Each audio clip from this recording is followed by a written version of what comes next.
This is day 4 of my 100 Days of Code challenge, plus 75 hard, build in public, grow your own food, drink. All right, so where were we?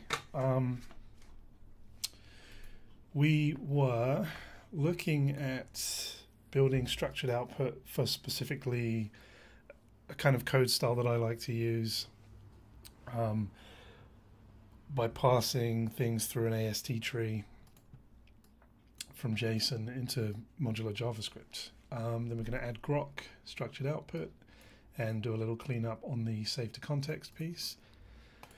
We were at the point where the previous session was getting very clunky, and we began handing this over to a new web session here.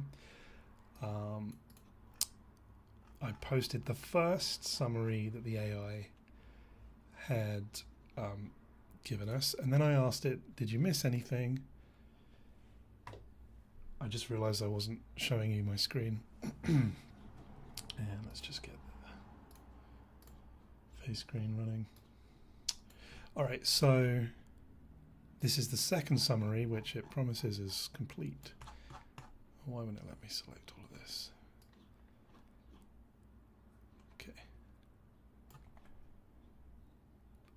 Wait, that's too far. I asked it a further question about including images. Let me see, so let's go down, but not too far. Here we go. No, I don't need the markdown. Here is a further summary with extra context.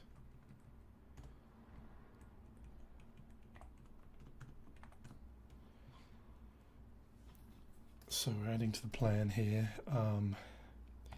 image and file attachments for extra context, because what I can do is, I could grab something like this, I can drag it straight into here and sort of quickly add that to my context. Right, so locked in. I've absorbed the enhanced summary. Now let's go do a little bit of cleanup. So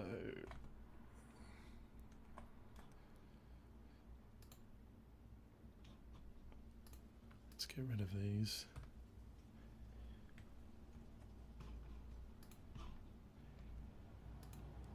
We'll get rid of the earlier ones because we don't want all that code taking up more of the context.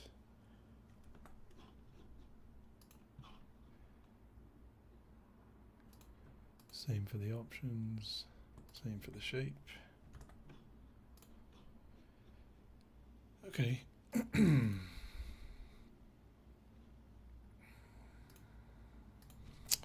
let's ask it the old AO one more time.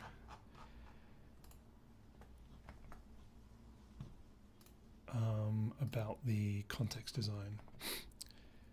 Is the context design document you provided still up to date? Does anything need changing, adding, or removing? We're asking the old AI, so we're expecting this to be clunky again, but it may.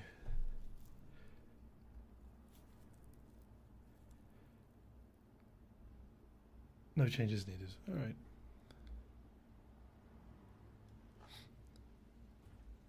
Okay, all right, so I think we're actually good there.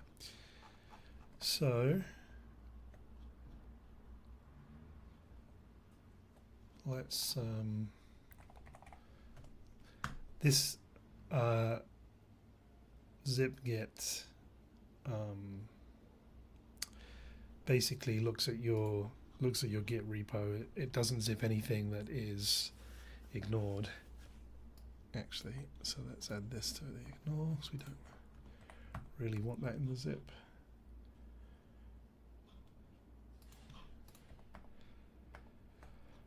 Okay,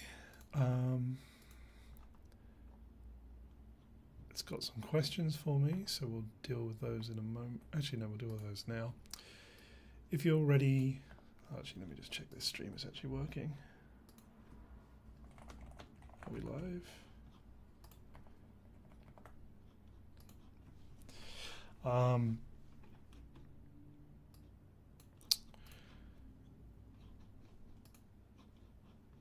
Okay, great. We're live. All working, good.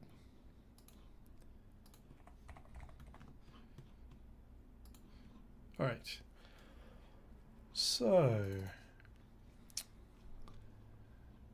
locked in. Enter design mode. Format.js is, oh no, that's MJS. Yeah, I was getting confused. I thought it said JSON for some reason.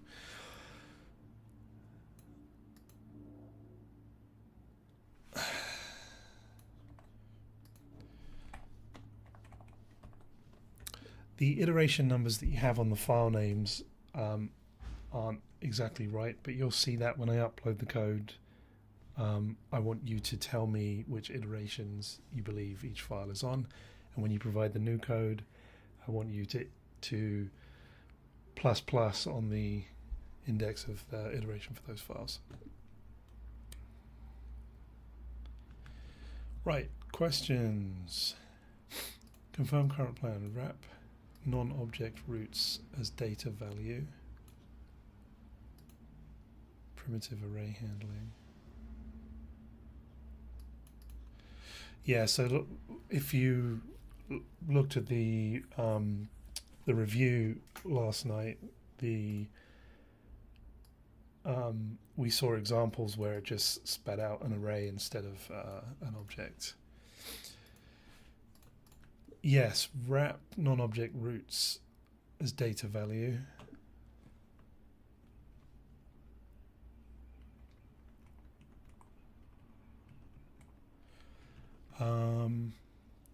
Formatting invariants.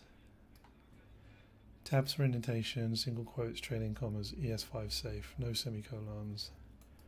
Object key quoting, keep quotes only when needed, but preserve input keys verbatim.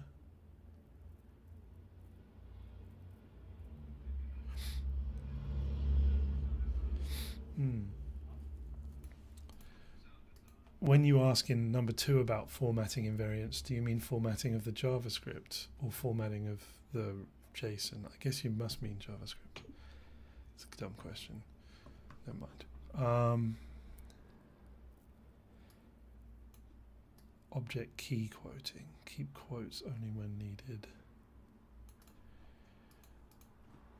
On question 2, yes. Quotes only when needed. So that would be something like if you had an object that was foo-bar, that would be invalid if you took the quotes away, although foo-bar would be valid. So I believe that's what it's asking me. Question 3, stability of output. Property order, preserve input insertion order or stable lexicographic sort. Default node preserves insertion. Preserve insertion, please, for question 3.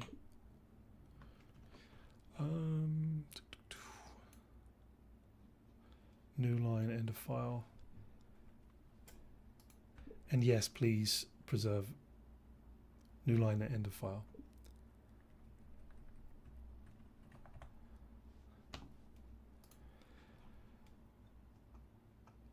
Four, errors and partials. Yep, for errors and partials, write the partial to the text file. Exit code 1 is fine for question 4. 5, persistent semantics. Matches JSON text, only persist format.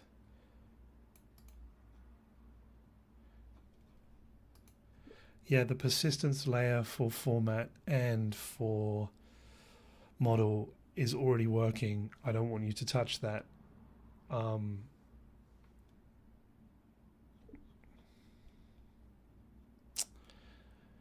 Unless you're suggesting there's a reason we need to, question mark. What was that? Question 5? For question 5.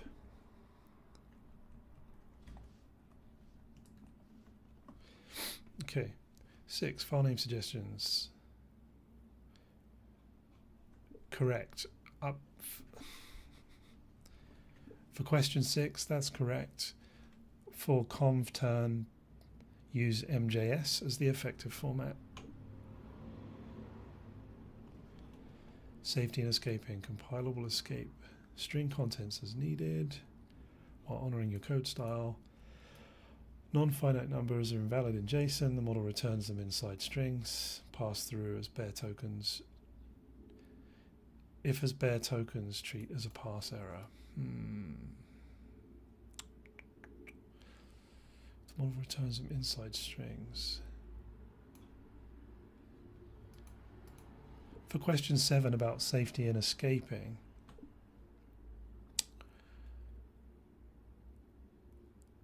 I want you to break the nan and infinity and anything else that falls into that class. Just write them to JavaScript without the strings. Do you think that's going to be complex and add, what would I say?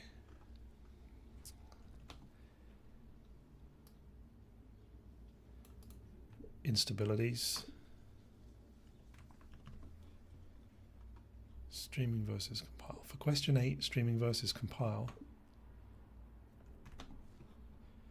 Stream still shows markdown highlighting generation even in MJS mode, but the file output is compiled ESM. Wait, what's it asking me here? Stream still shows markdown highlighting during generation, even in MJS mode, but the file output is compiled ESM after full pass. Yes, after full pass, the compiled output is ESM in a .mjs wrapper.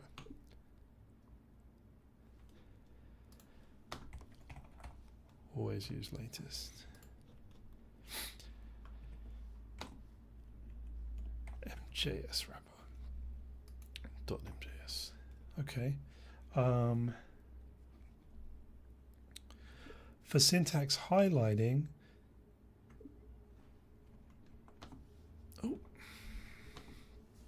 what do we want to say about syntax highlighting?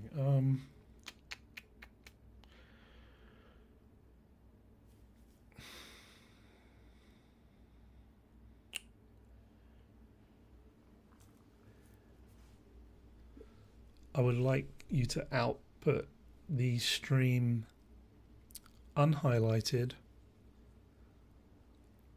while it's being produced.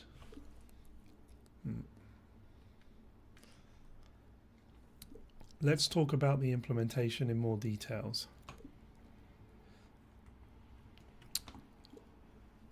I'm thinking of having the real-time stream chunks come out in unhighlighted text, and then after the full script has arrived, to then highlight everything and print it out a second time.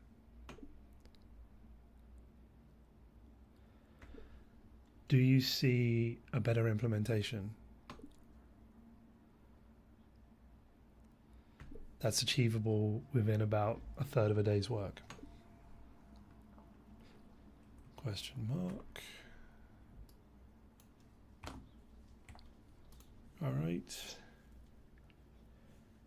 Everything I haven't discussed with you here are things that I agree with from your list. Okay, let's see what we get.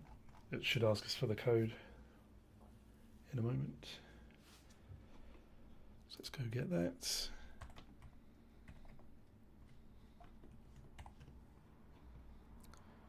This is the latest one.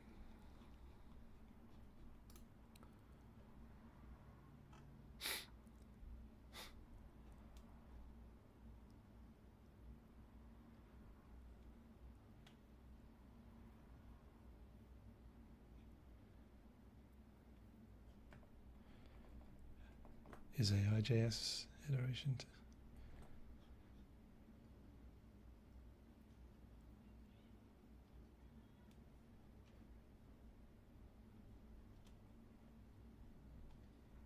Right, won't touch persistence.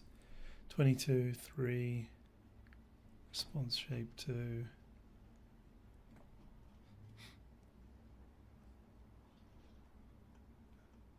Yeah, it seems to have done a decent job. Decisions from your answers locked. Root wrapping. Yeah. Only quote keys when necessary. Yep. Order a new line, preserve insertion order. Always end with trailing new line. On valid JSON, write partial. Process exit 1's good. Effective format is MJS for the save dialog. Partials reuse same turn. Oh, interesting. We'll go with it and see what happens. Persistence layer, leave it alone. Nan, infinity handling. Break and fan nan and infinity out of strings. Write them as bare JavaScript tokens.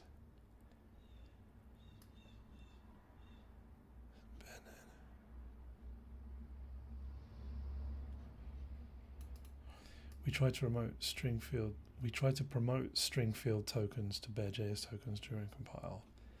We need a post-pass transformation step that detects nan infinity minus infinity, rewrites them to corresponding JS primitives in the ESM output, leaves ordinary strings alone.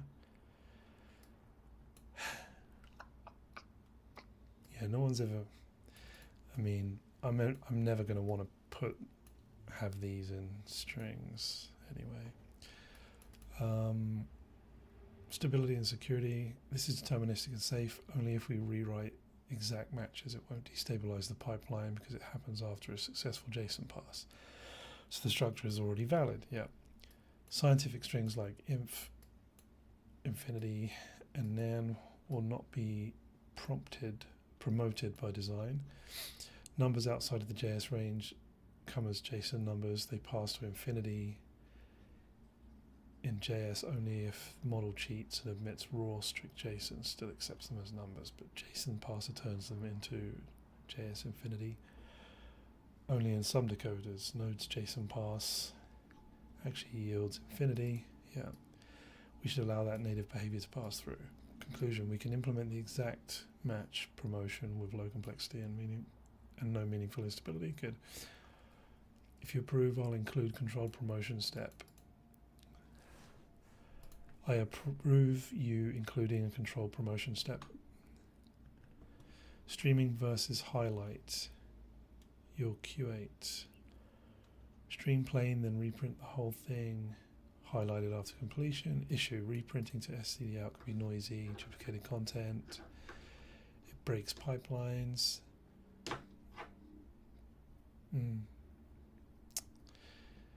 Default behavior. Pragmatic plan. Stream unhighlighted chunks directly to SCD out. Fast, minimal flicker. At completion, if SCD out is not in quiet mode, render a brief highlighted preview to standard error wrapped by clear rulers.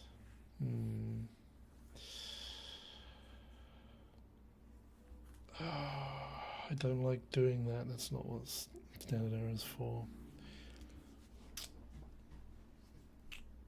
Avoids corrupting standard out while giving a nice visual for interactive runs. Preview highlights.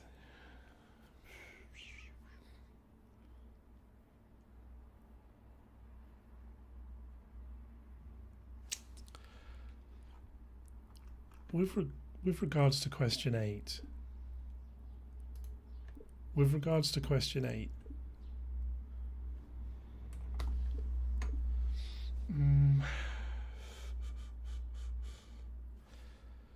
The system already outputs highlighted stuff to standard out and keeps a buffer in the background to write the file.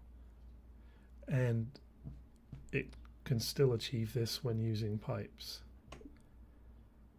I'm actually not really interested in supporting pipes because that's not how I'm thinking of using the tool.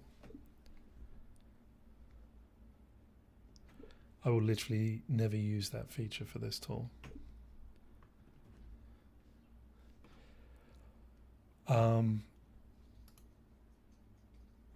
So I feel like using standard error is an abuse of what standard error is designed for.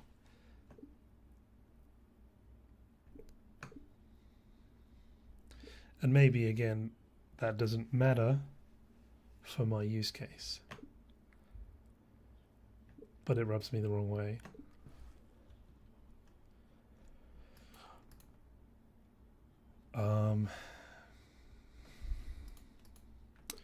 What do you think about highlighting on the fly as the code is output?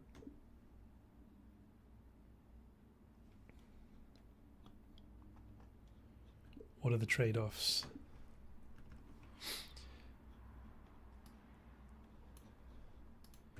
We're not going to be doing tests for this work. This is a very small tool. I'm only using it to get myself over another hurdle to build more tools with this CLI tool. Yeah.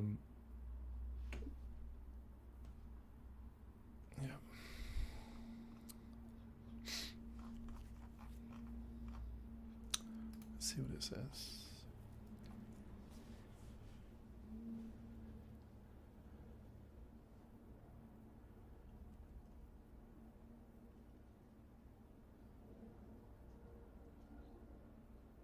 Thinking.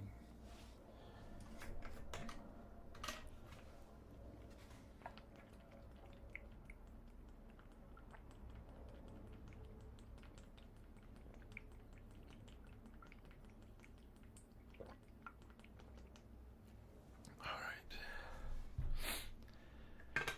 Web run.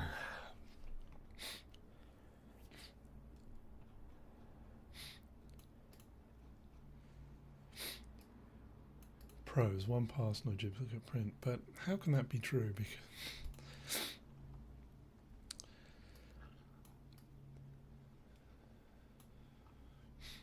token boundary issues. Chunks, splits inside strings, commas, markdown fences cause temporary miscoloring unless you keep context. Performance, highlight engines usually expect whole blocks. That's exactly the thing I was thinking about. Complexity, correcting earlier styles after fence closes requires terminal rewrites, cursor moves, or a rolling re-highlight window. Practical approach. Maintain a small overlap window of 0 of the last n characters already printed. I recommend 512 to 1024. Build segment, tail buffer chunk, run your fast highlighter on segment, omit only the new portion beyond the overlap. Keep a tiny state machine across chunks. Are we inside the code fence? What's the fence language? Because this output is going to be ESM, we're not actually using code fences because this is structured output, correct? Because this is ESM, what did I say? I've forgotten now.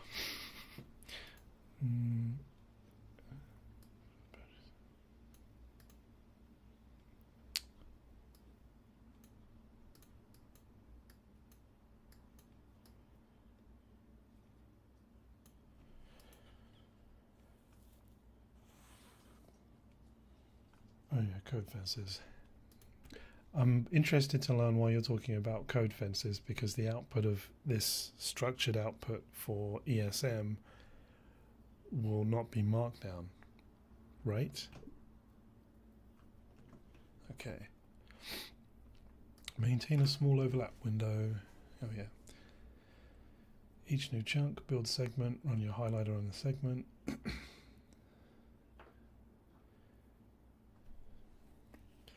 Any token that began at the overlap gets retokenized with the full context. Okay.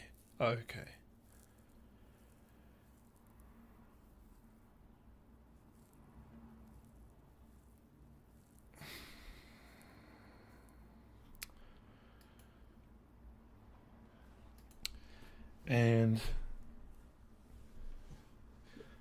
should the look back buffer for, is it? Just trying to think about the screen size. I like the idea of keeping the whole context, redoing the formatting, and outputting the new lines. Consider for a moment that you only need to output the new lines with the improved highlighting. You only need to roll back as far as the window, the number of rows in the terminal, right?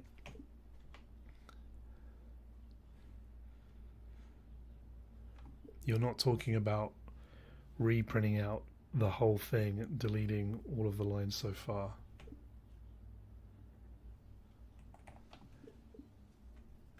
And then repainting everything in the updated syntax, highlighting.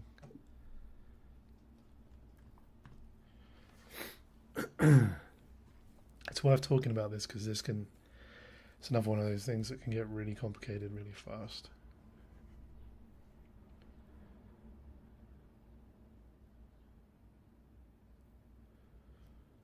Thinking.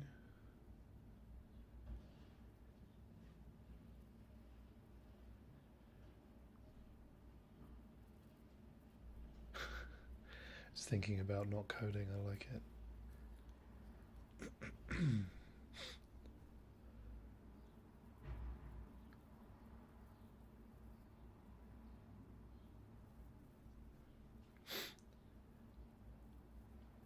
Yeah, no code fences.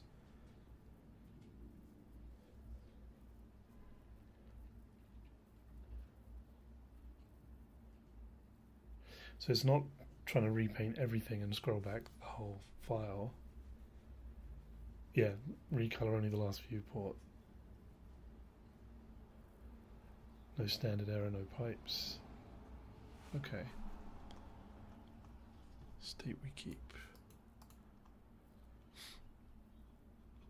Viewport rows, viewport columns, printed row count, wrap.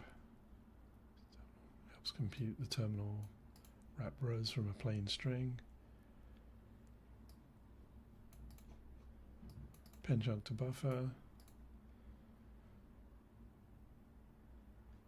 Highlight the tail. Repaint the tail only.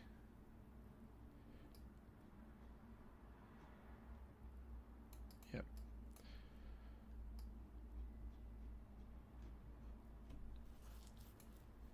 So there will be some inconsistencies in the coloring, but it will generally should be good enough to get the idea across. Complexity stays low. No full redraws. Terminal auto wrap versus our wrap. We'll use our wrap. Long unclosed constructs. If color looks off until a delimiter arrives, it self-corrects on the next repaint. If needed, we can add a tiny look back overlap, 2 extra rows to give the tokenizer more context. That's interesting. Probably a good idea. Window resize, update the viewport rows and cols. Why this over pure append only? Append only with overlap, retokenize and print. Only new bytes, can't fix color already printed in the prior rows. Your viewport recolor does fix it without a full screen rewrite. Append only with overlap, retokenize.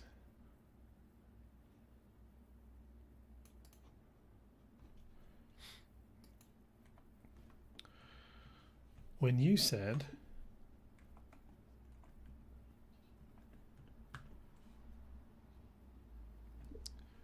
new bytes can't fix color already printed in prior rows, your viewport recolor does fix it. Did you mean that it will fix rows beyond the current screen?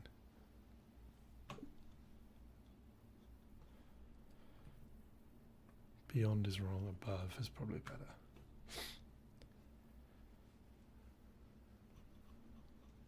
Hopefully it says no, but if it says yes, it should have a good reason.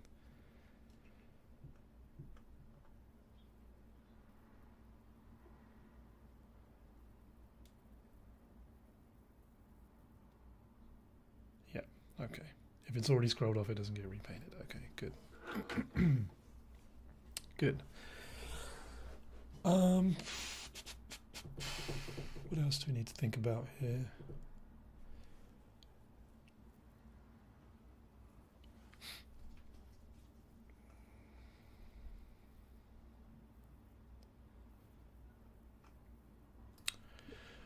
Once the script has finalized and been output in its entirety, should we then repaint the whole script with the good highlighting?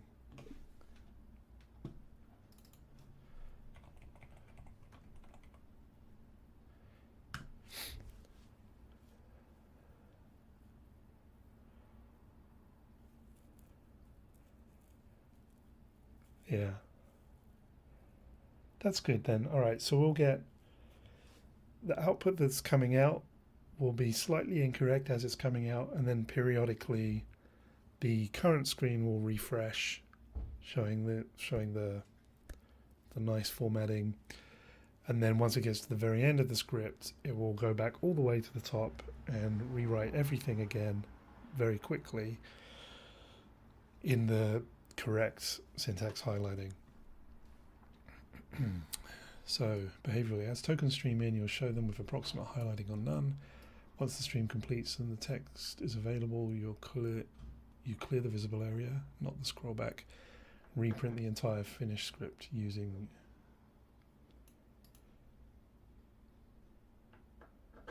once the stream completes and the full text is available, you'll clear the visible area, not the scroll back, and reprint the entire script using your full syntax highlighter. The save files. The saved file uses the same text without the anticodes. Good. Okay, I like where we're going with this. I have a question about your statement.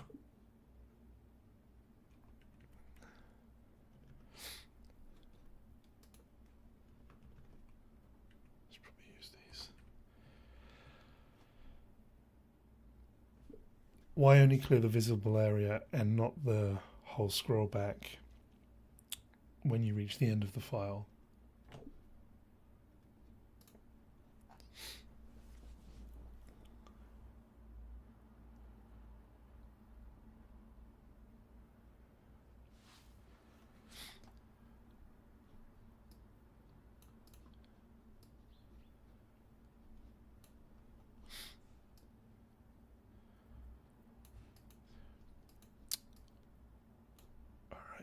Clears the visible screen and moves the cursor home. Trade-offs. Clear visible area.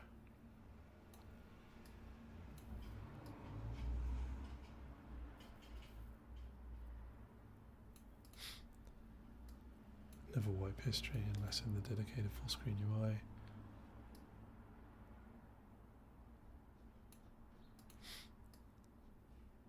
Use this when your client behaves like a conversational tool or log viewer, which is your case.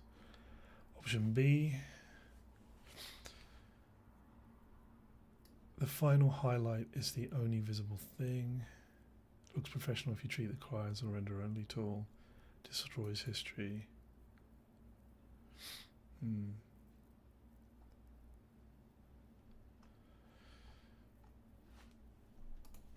So if let's say that my script output was 100 lines of code and the height of my terminal is 14 lines of code, and I get to the end of the file and the colors are rewritten using option A or option 1 that you just mentioned.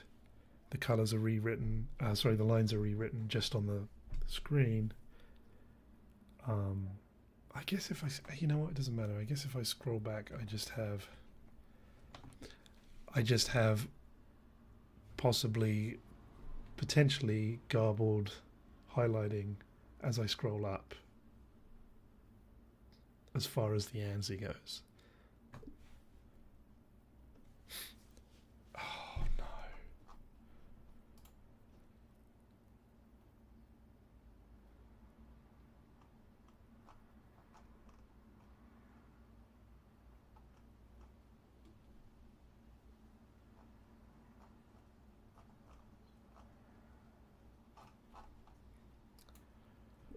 So if I have a script output of 100 lines of code and my terminal height is 40 rows, there's the potential once I get to the end of the script and you've done the final redraw for the current visible page, so the last 40 lines, so line 60 to line 100, then if I scroll up, there's the potential that I may get bad syntax highlighting, but only in the ANSI.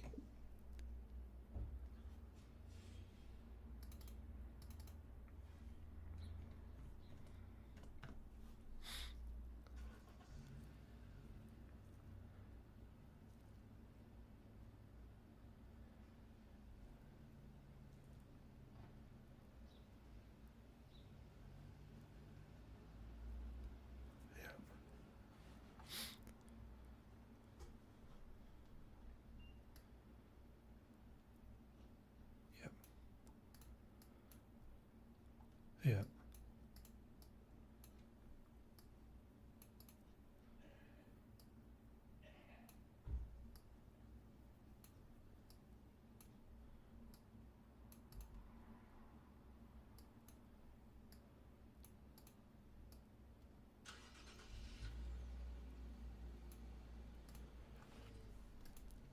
Yeah, I definitely don't want to lose history. That would be really bad.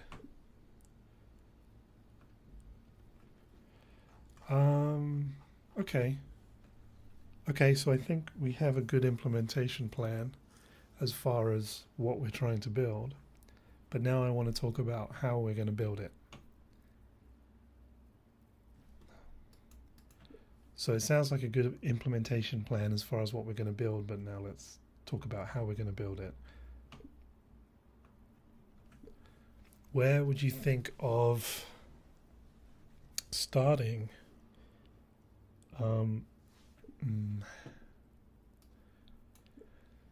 Do you think we should add a new rendering module for the MJS stuff? It seems like this may be significantly different from the rendering of the markdown output from the conversational AI. What do you think?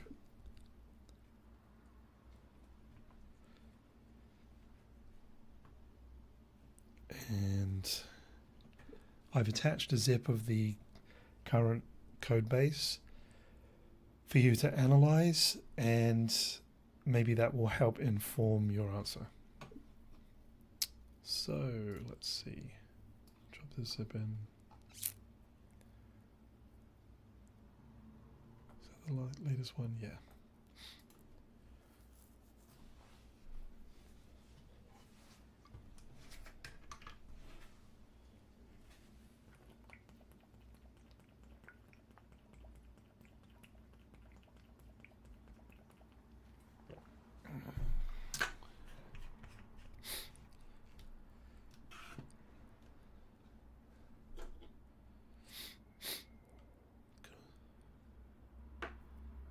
Good. Providing recommendations. Writing code?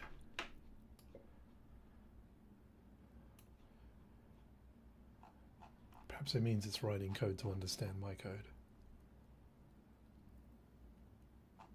Because that's what it looks like it's doing.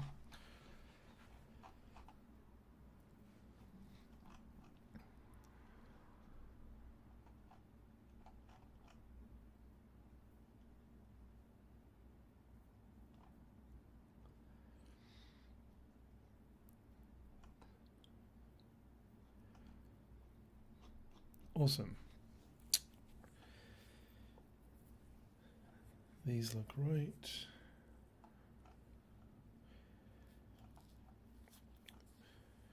Should we add a new rendering module? Yes, your current Markdown render is tailored for Markdown. Yep. MJS path is fundamentally different. It's pure JavaScript output. Good. Code first behaviors, JS tokenization, viewport limited recolor, final full repaint. Should be independent. Yep. Agreed. Proposed separation of concerns. Compiles past JSON to ESM string. Wrap root primitives. Key quotes only when required. Preserve insertion order. a code render specialized for JS, rendering behavior of MJS agreed flow, during stream, print plain or minimally colored chunks as they arrive, perform view port limited recolor, visible rows only when the new content arrives. Do not touch scroll back. On completion, perform a final clean repaint of the visible viewport with full highlighting, save compile DSM to whatever.mjs.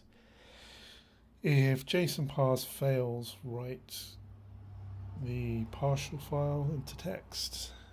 Never wipe scrollback by default. Optionally later, a clean mode could clear visible area. Why make it more complicated? Non-infinity promotion risk. Invalid JSON tokens. With response format type JSON object, invalid JSON tokens shouldn't appear. Promoting exact string values to bear tokens post pass is deterministic and safe.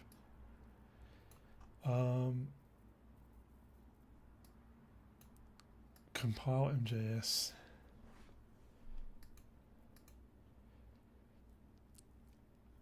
Before I confirm your file names and before I provide the confirmations, what is it I wanted to talk about?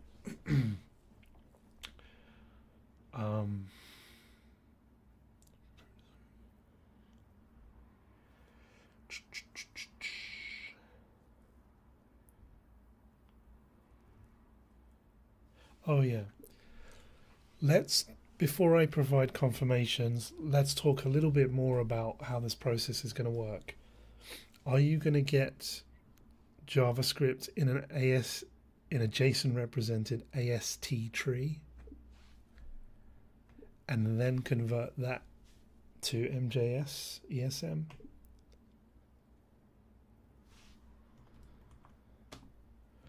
Or are you just going to take the blob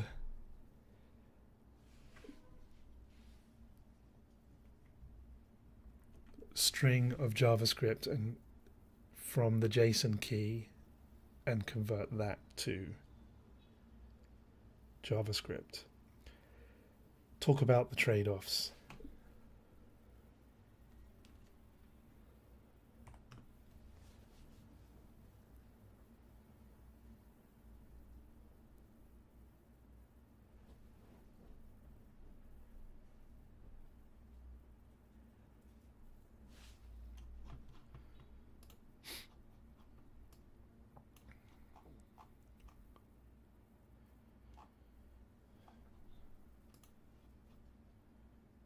We're almost an hour in and we haven't even started coding.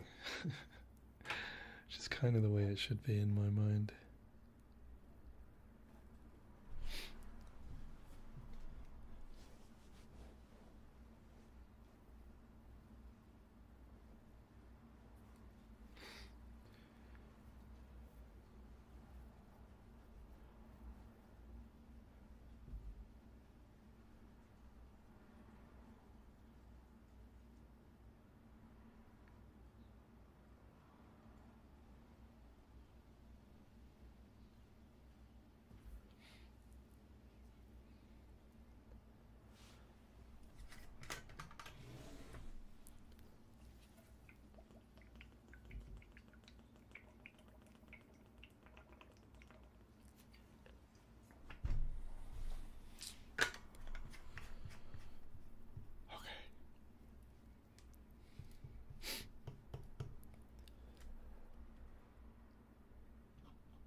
got two strategies to consider here. Yep. Which we have a few ways to handle data here. Encoding an AST in JSON gives us full control but adds complexity, requires a code gen library and can be slow due to size and tokens. Hybrid approach with type hints could also work, but the user prefers smaller scope. That is true. Streaming will likely cause using it.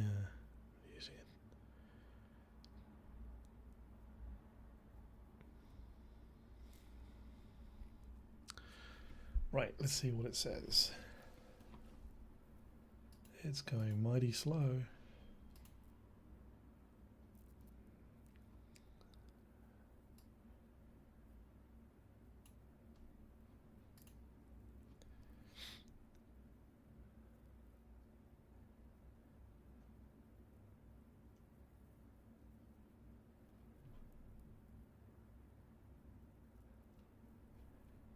Wow, it is crawling.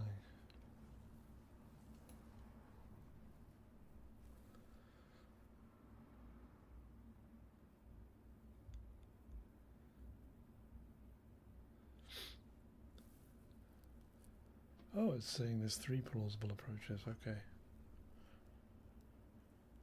Oh, it's so slow.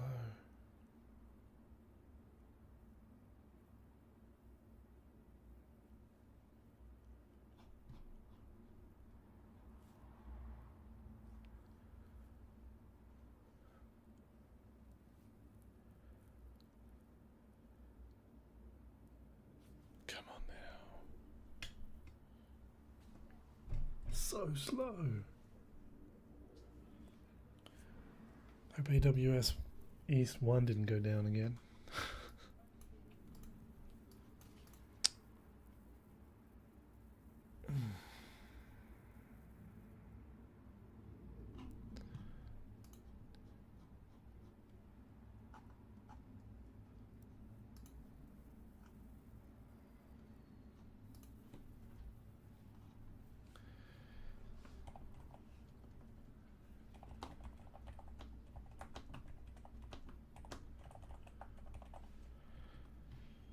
You slowed down a lot.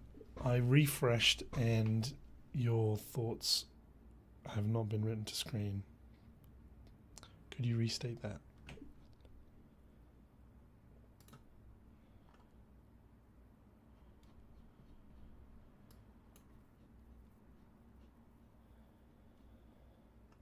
Okay.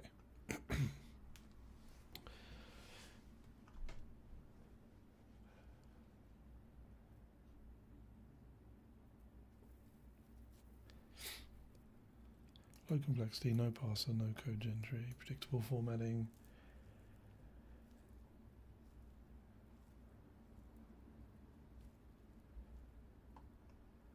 Option 2, build JavaScript AST and regenerate code.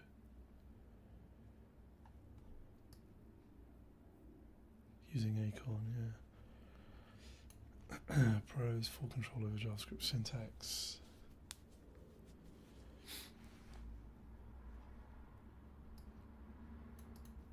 Yeah.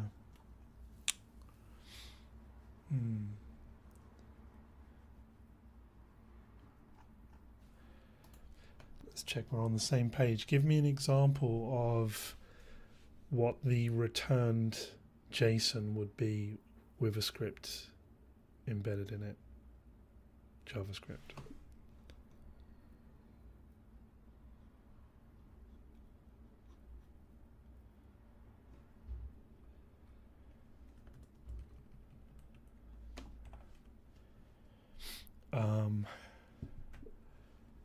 The non-AST mode.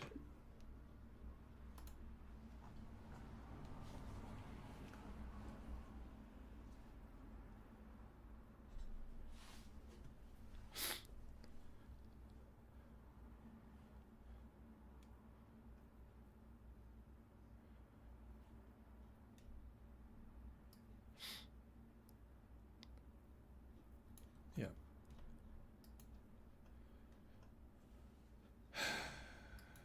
What is the greeting in this context? I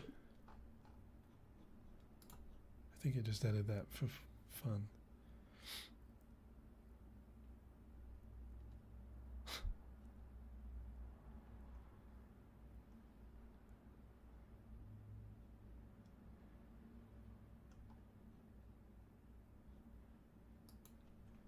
You're not suggesting that when I query the model, it's going to put greeting in the result, right? Furthermore, I don't see why export default curly braces is going to be output in the JSON response. That seems strange to me. Explain.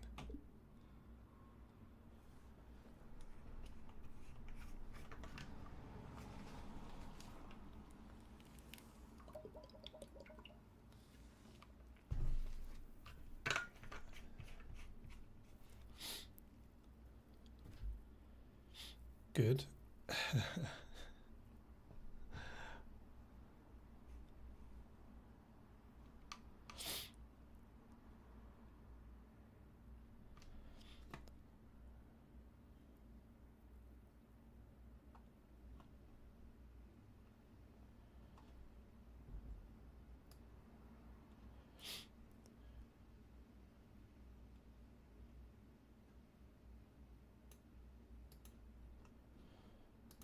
Okay, good. Just checking.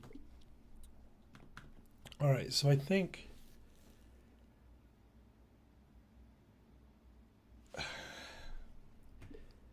is the promotion of nan infinity and minus infinity even an issue if it's coming back in the script value?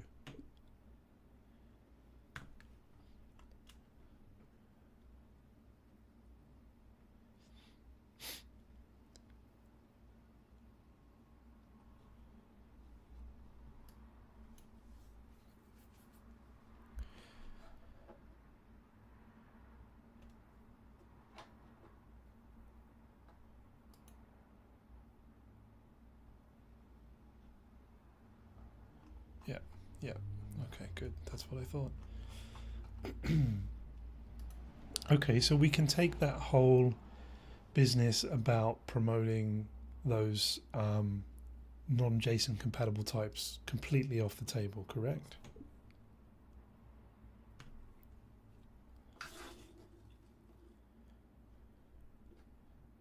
Okay, so we're not going to use the AST tree. We're going to keep it simple. Good.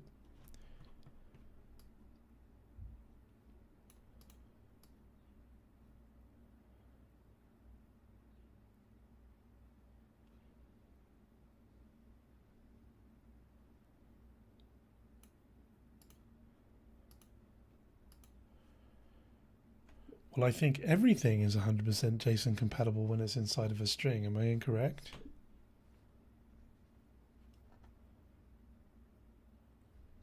Okay.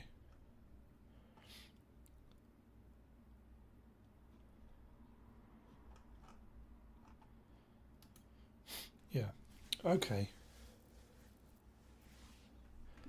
I don't know why you keep putting things like text and math along in this export, because aren't we only exporting the code?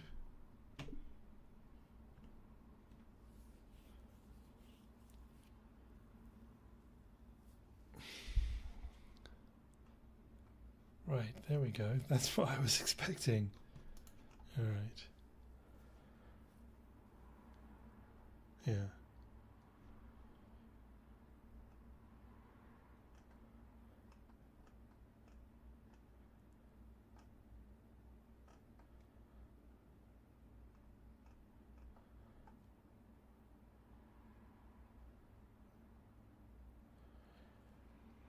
Yeah, maybe. All right, so, okay, so we are on the same page. Okay.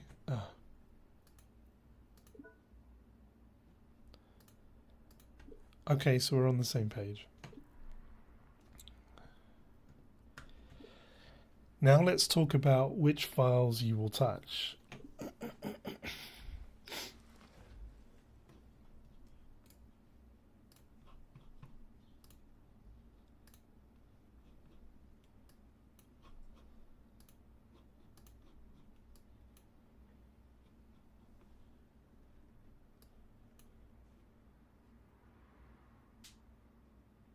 It seems they don't have an accessible zip file for me to inspect. I thought I gave it. Files to add. Compile MJS iteration 1. No. JSON to ESM compiler, if you want to call it that. Okay. Behavior, pass the final JSON response, extract the code field per agreement, and return a single ESM source. String the code itself with a training new line. Iteration starts at I11. Purpose, pure JS only streaming renderer of terminal. Files to modify. Oh, wait a minute, not skip that detail. Stream plane for minimal output during generation. Do viewport limited recolor during streaming. On completion, final repaint of the visible viewport with full highlighting. Never wipe scrollback by default. Iteration starts at I1. Files to modify. Response reshape I2 to I3. Change support for format MJS by setting response format to type JSON object. Yeah. Iteration bump to I3. AI 22 to 23. When effective format is MJS, use JS renderer for live output behavior. After stream completes, pass the full buffered response as JSON. Extract code string. If present, pass to compile MJS, which returns the finalized ESM string. Save as comturn with a .mjs extension. If JSON pass fails or code is missing or not a string, write the partial. File name suggestion, logic suggests. Yep, MJS, save flow, stripping ANSI. Rather than stripping ANSI, can you not just keep a buffer in the background that never had the ANSI applied? I would also like to know, perhaps that was your intention.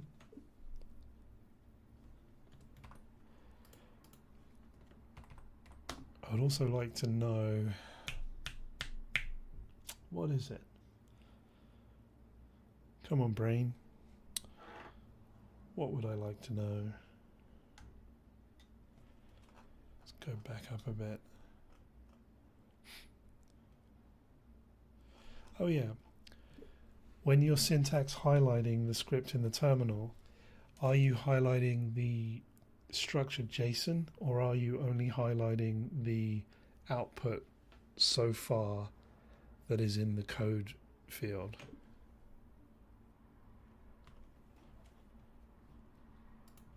Talk about those implementation details and trade-offs.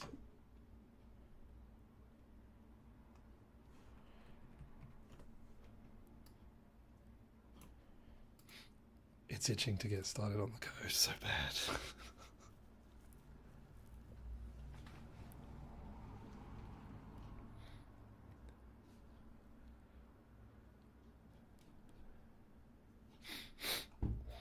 We need to keep it casual and technical. Interesting. Let's see. ANSI-free buffer versus stripping ANSI. Yes, we'll keep a pristine buffer that never had ANSI applied. Perfect. Display buffer will write to the terminal, may include ANSI. Yep. Save path uses only compiled content from past JSON, not whatever was printed. Good. So there's nothing to strip. We never contaminate the file data with the ANSI in the first place. Benefits. No risk of artifacts. Simple, yeah, mental model. What do we highlight in the terminal? Short answer, only the code, and only when we actually have it. We don't highlight the JSON. The JSON envelope is transport format. Yep. Not a direct user-facing artifact.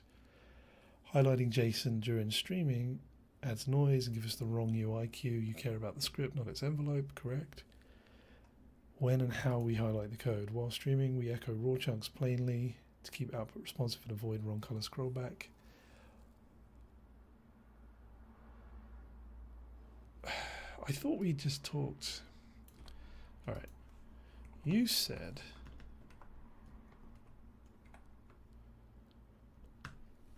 but I thought we talked about doing syntax highlighting on the fly. Perhaps I'm misunderstanding you.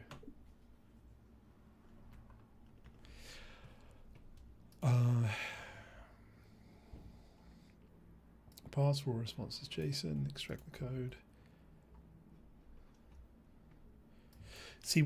what's going on here is because the JSON isn't complete, it would have to read from the unstructured JSON. Sorry, it'd have to read from the incomplete JSON. So, yeah. There's a little bit of complexity in there because it might have to complete it to evaluate it unless it uses some other kind of logic to just read the string after it's seen quote, code, quote, colon, then start picking it up. Could we highlight the code during the stream? Possible, but not worth the complexity. I thought we just talked about this. Are you ditching everything we talked about in the implementation details above?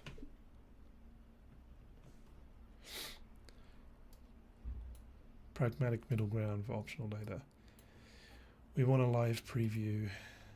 We can implement a tiny JSON key finder that tracks string escape brace state, detects when we enter the code value. Yeah, that's exactly what I was just trying to explain a minute ago. Then starts doing viewport recolor on that code slice only. Yeah. It's more, I treat that as a follow-up feature.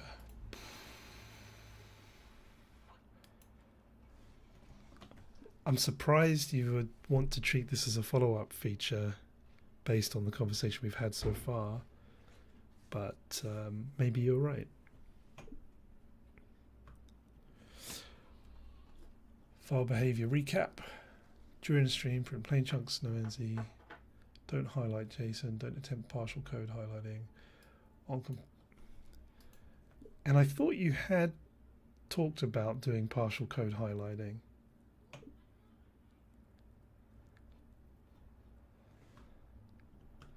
Let's make sure we're on the same page before you start implementing anything. Gosh. I may have got a doozy here. I need a new seed.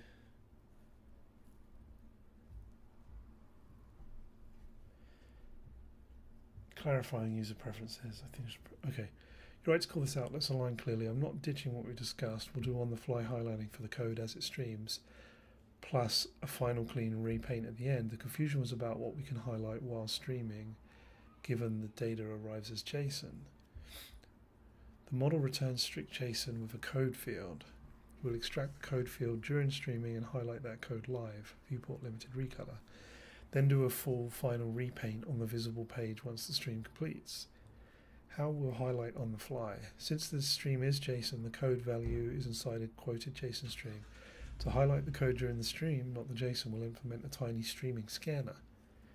Tracks in-string, escape, depth, key buffer is reading code value. Detects the top-level key code, only at depth 1. Then the following colon and the opening of the quote of its value. Exactly. Once inside the code string value, we decode the characters incrementally, handling slashes and so on. Live printing and recolor. As a new decoded text arrives, we'll append it to code buffer. We print the newly decoded and run viewport limited recolor on the last n rows, no scroll back wipe. We do not print or highlight any other JSON fields if code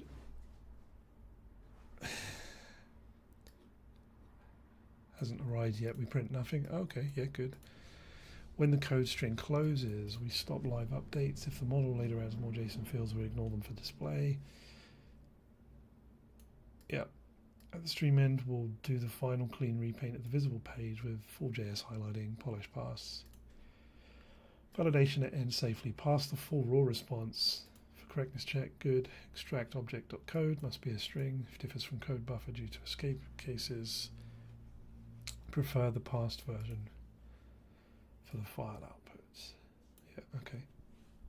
Save the exact passcode with an MJS extension and a new line. If pass fails or code is missing, not a string, write to the partial and exit 1. Error state.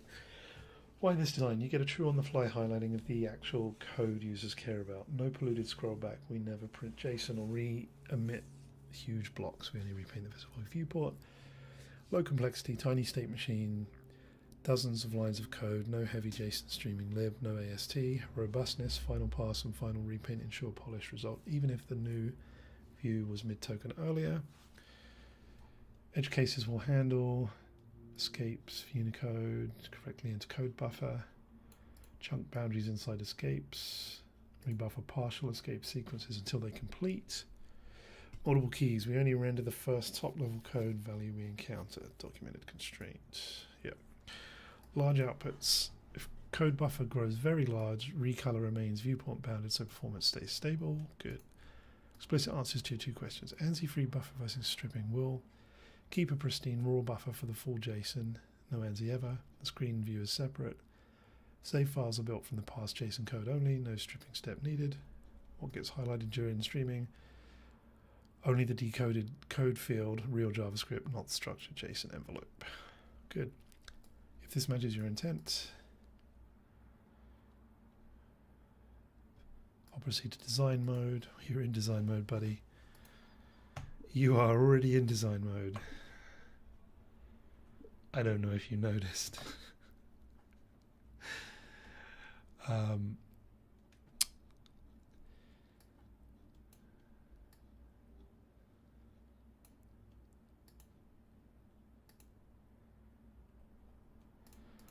It's time for implementation mode. I like your spec from this turn.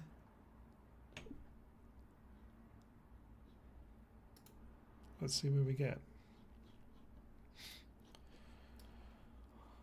All right.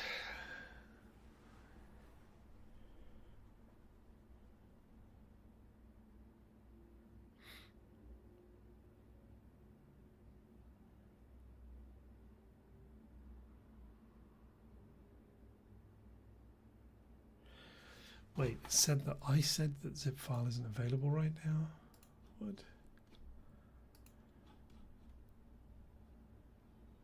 Where did it talk about the zip?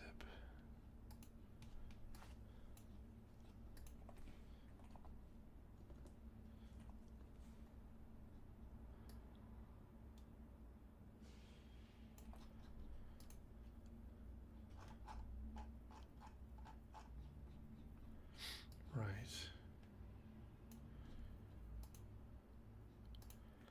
Just a quick note, you do have the latest zip file, so that developer's note was actually a note written by another AI, and I think it made a mistake there.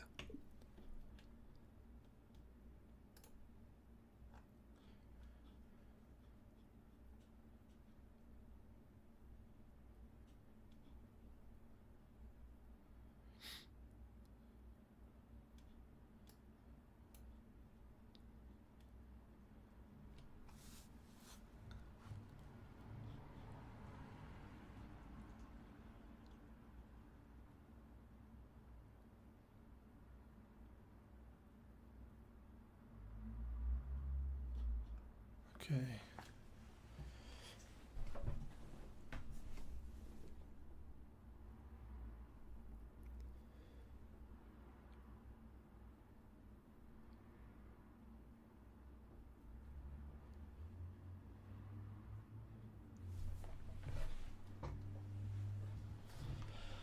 This one will probably take a little while, a minute or two.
create new files for rendering the JS, good.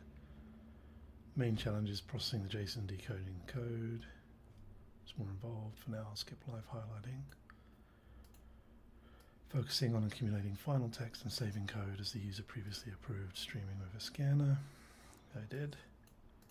JS stream renderer to push decoded code as plain text, which eventually support on-the-fly highlighting. Our current step doesn't allow cursor movement. So for simplicity, we'll output plain text and add highlighting later. Okay.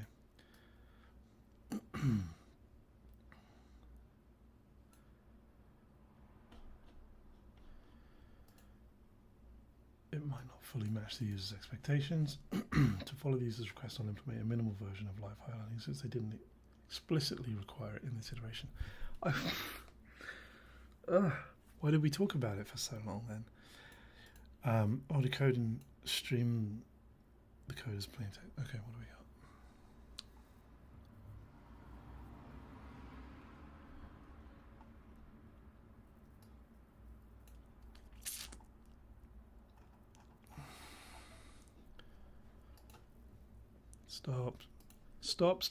Stop. You're giving me inline code. I explicitly do not want any inline code. Ah, there.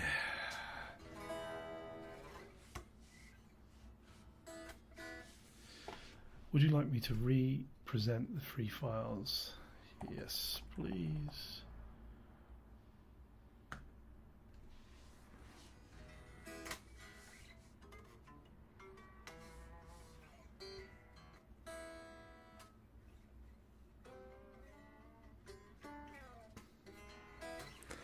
All right.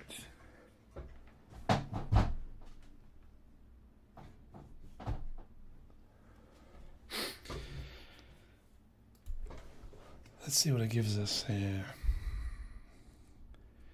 AI 23. And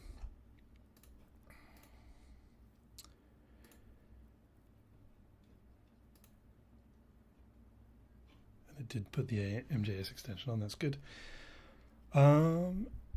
And compile version 1. This is going to be interesting.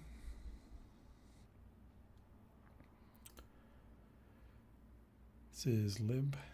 Yep. And renderer. JS renderer. Alright, so it is going to... Well, we'll see if it does any syntax highlighting in there. Let's go have a peek. Validation mode. See, it's picked up our... We put that in yesterday. So it's already guessing we need to switch to that, which is probably true. But let's go look at the code first. What do we get? First, I want to do a diff. Let's clear this. Oh, let's do a diff between bin AI22 and bin AI20. Oh, AI23. It's taken away this 22 message and put in a 23 message. Good for validation. It's removed render new markdown renderer. And it's moved that into here. So this block has jumped into here because it's checking whether the format's MJS or not. Default name, effective format, JSON. Do you know the other thing we need to do? Let's put this in the plan.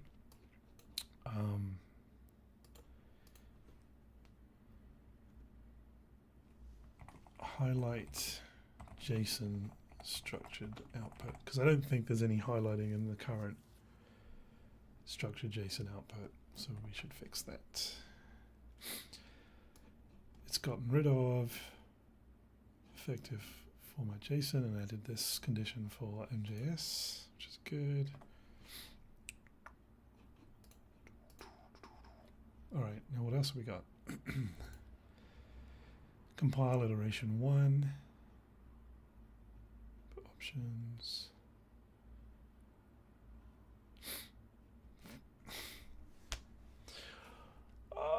Why make that an option? Oh well, because everyone else makes everything an option. All right. This, in my mind, this is kind of a very focused tool. I want a specific flow that I'm not really going to change. Type of input string. Expected string. Okay. Normalize line endings. Added trailing. New line. JS renderer. Okay.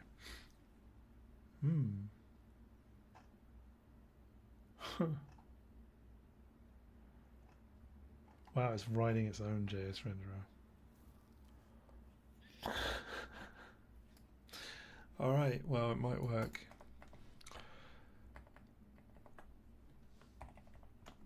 Let's go. Validation mode.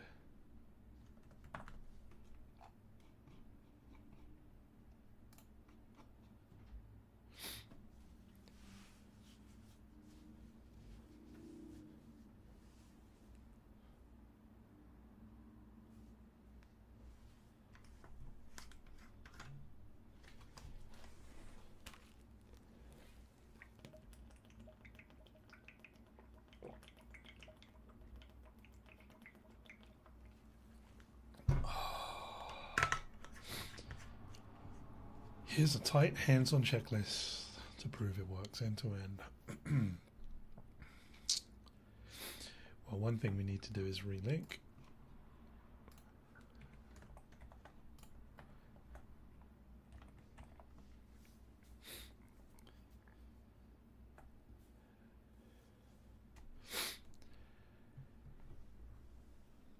Pre-flight, place the files, done that. Pick the bin, yep. It's picking up on what I'm doing, that's good. Open AI key is already set. Let's just check by testing the tool. Test.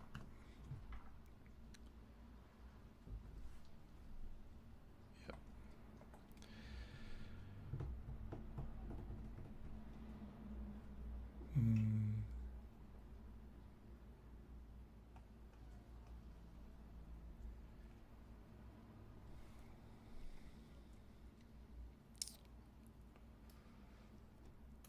Right, let's give it a while.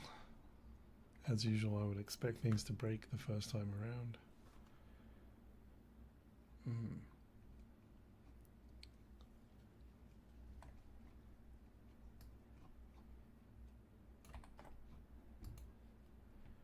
For test one.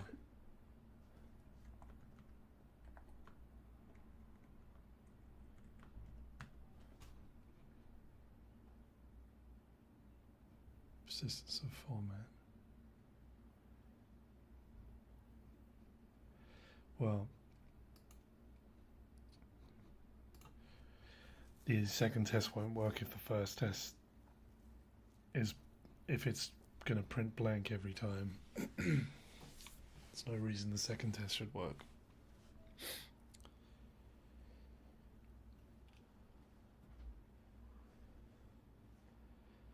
This is the bit that always impresses me about these LLMs, is it's actually able to debug.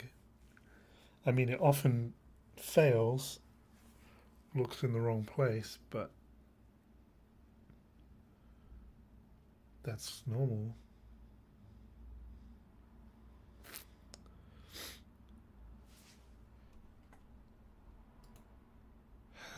So, okay.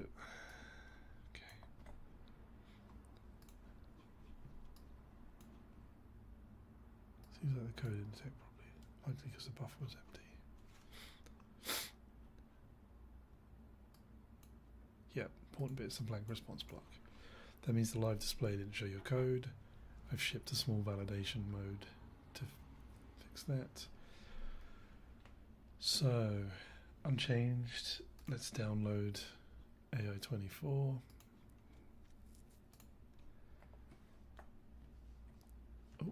and we will relink.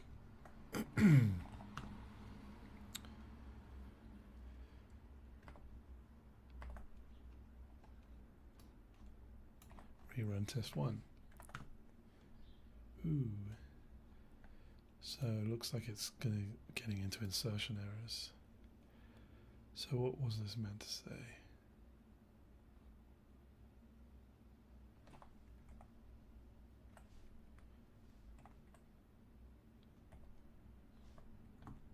Maybe it was meant to be a space. Gee, let me go back. There is a space. Oh, there.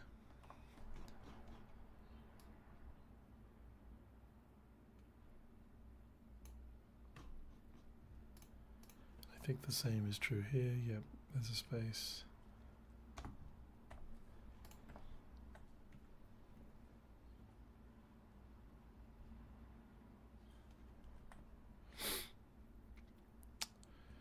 Right, let's tell it what's going on.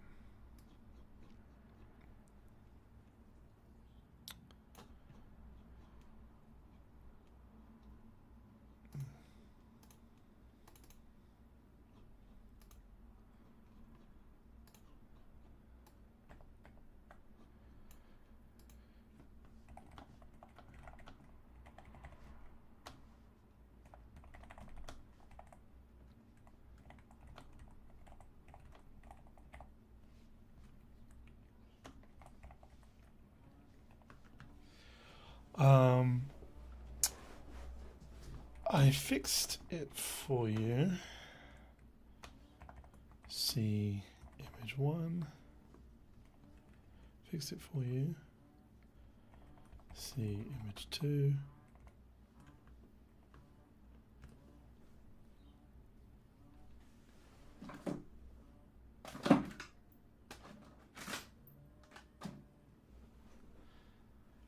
Oh, what's buzzing? Okay. So image 2, there's the fixed version. Something like that.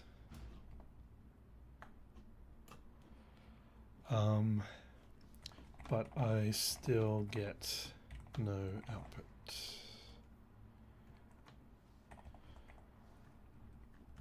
I can just give it the text here.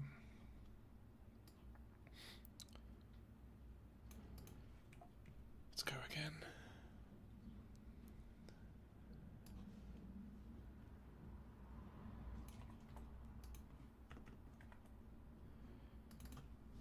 Blank output.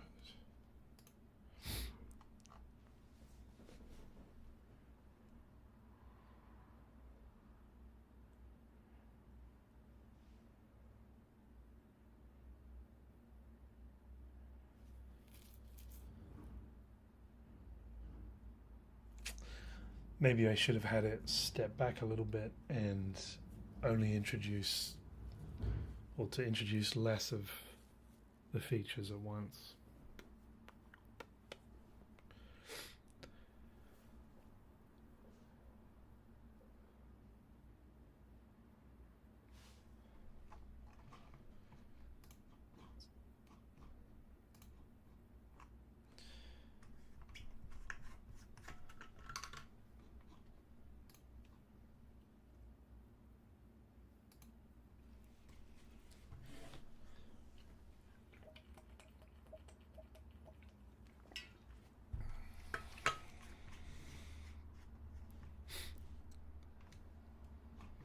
What was I thinking about?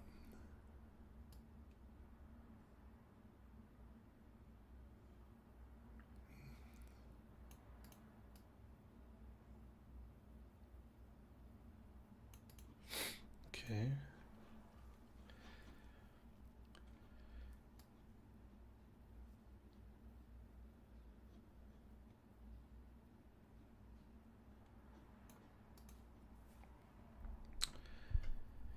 Right, so we've got an update. The request temporarily disables streaming, so we receive the full JSON in one shot. Okay, so this is 25. Looks like everything else stays the same, but I'll double check that. 25. Let's give it a whirl. Oh, I need to link.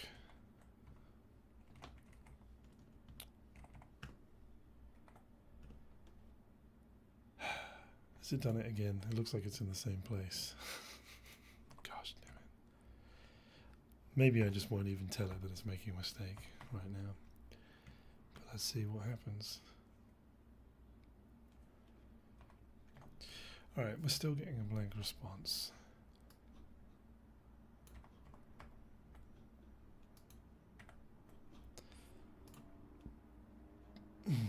Might have to go find the bug myself in a minute. But the goal of this is to try and avoid that.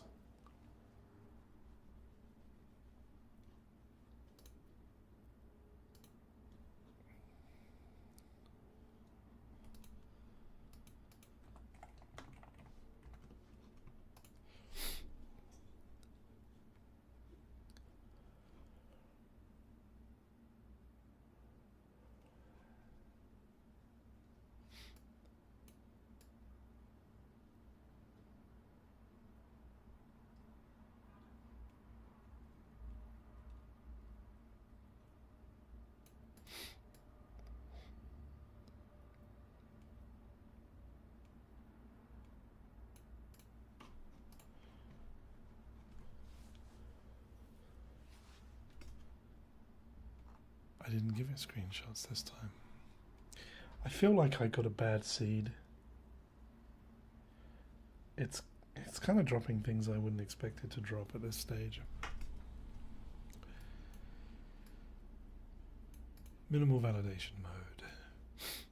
Ensures format MGS actually shows the output even when OpenAPI's message content isn't a simple string.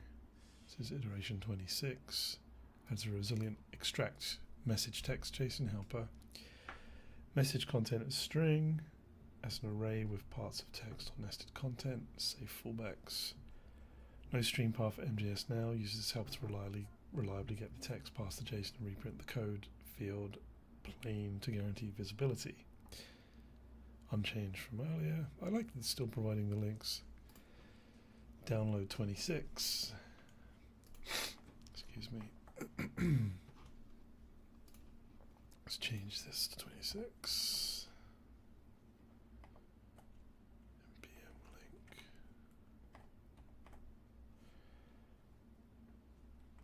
Not sure that took. Okay. Let's try it again. That's not where I want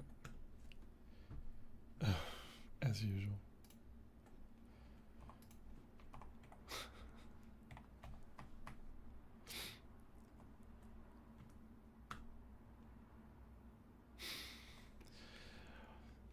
Alright, it's time to be mean.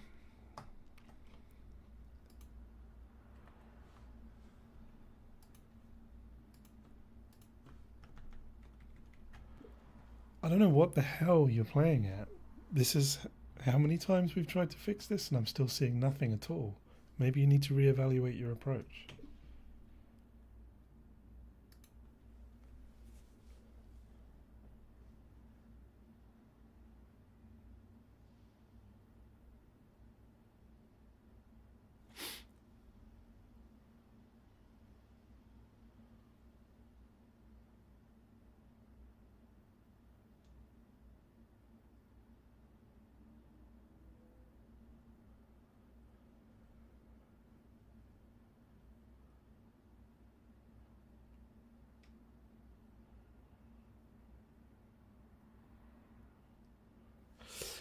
I think it might be making assumptions about what the key is coming back with.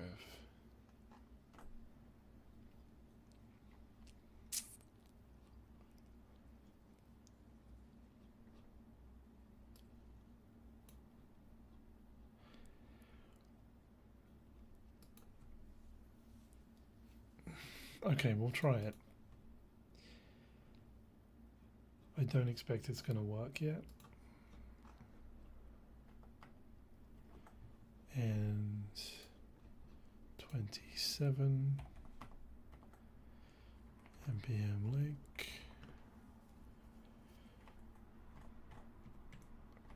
Same old, I think. Let me double check.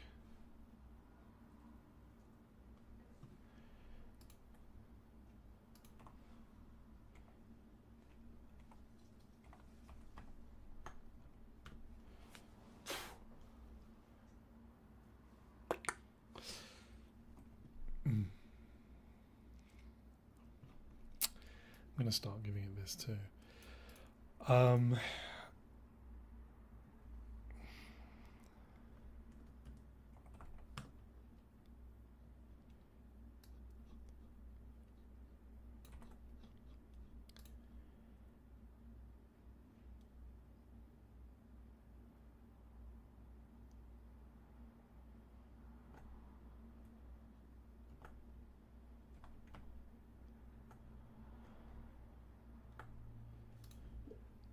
Are you pulling the JavaScript from the code field, and are you asking the model to put the code on the code field? Look at my example below.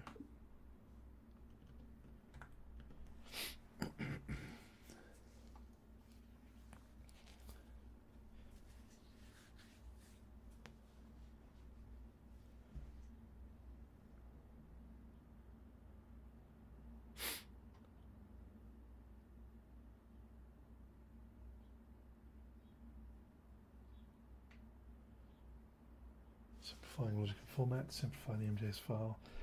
Let's disable streaming and pass the JSON response normally. We should extract the content, try to parse it, and then print the code if found. When saving, ensure save content is set correctly and confirm highlight.js was imported before. Also, yes, we should clarify that we're pulling the JavaScript from the code field and need to specify the response format for clarity. Updating iteration 28.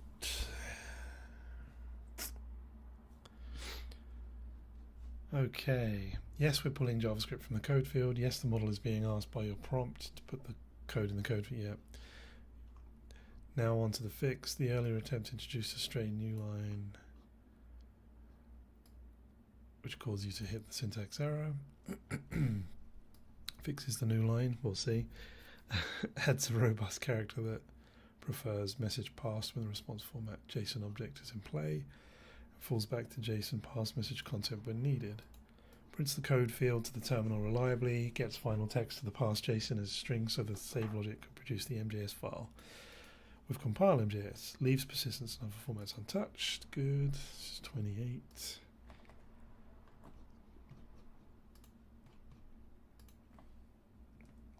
Oops, 28. Make certain we link it. Run your exact check. Please work. Oh, joy. All right. I knew it wouldn't fix this. All right.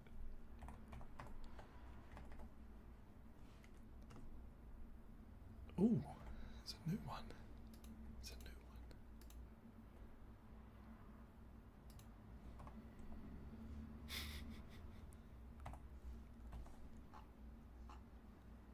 There's a couple of errors down here. This should be higher up in the document.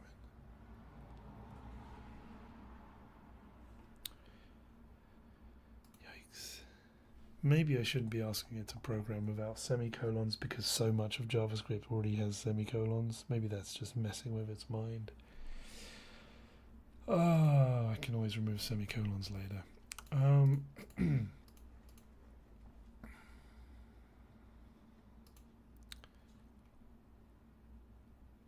Well, let's run it again now. Now we're at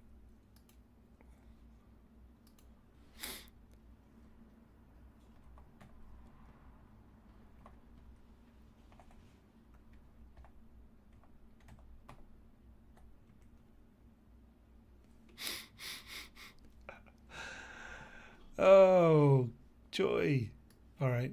Okay. It's getting worse.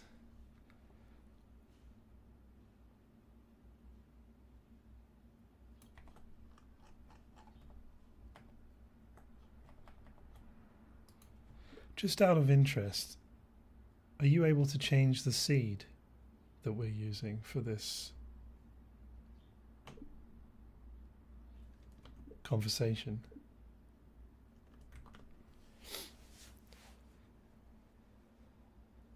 Damn it.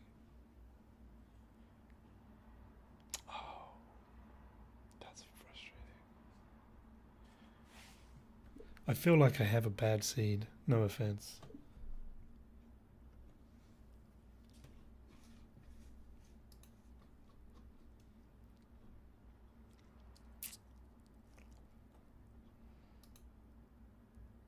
I don't want a handover yet. Oh. I don't think a handover is even worth it at this stage. I would just start again, which would be a huge disappointment.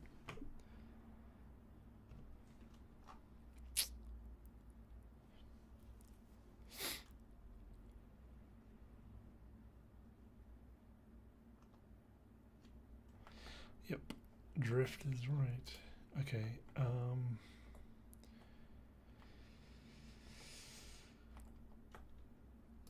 Here's the output to the latest test of your latest code you provided.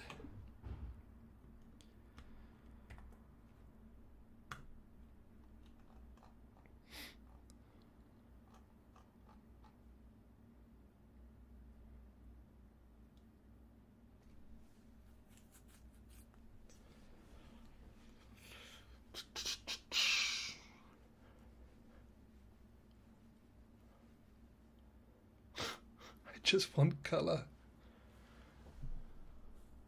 Color makes things complicated, huh?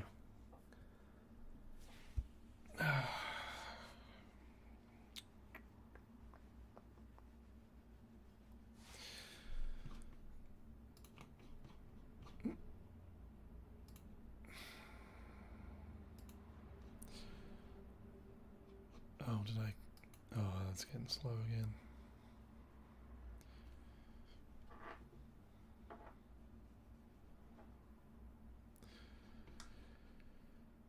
Need to fix the syntax errors. Believe it when I see it. Recentered the approach and produced a clean, minimal, non-stream implementation for format MJS. Avoids the earlier string literal new line bugs. Really? No inline code, only files to download. Iteration 29.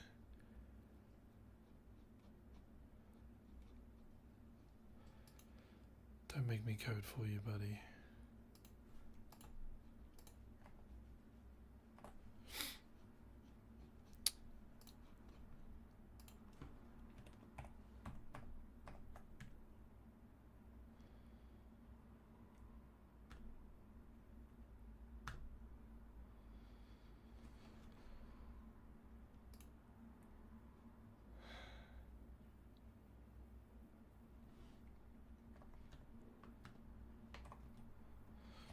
This should probably be higher in the file anyway. I don't know why I wanted to put it at the bottom. I mean, it's good practice to always have the thing you're calling be above the thing. Alright. Let's see what we get this time. Nothing.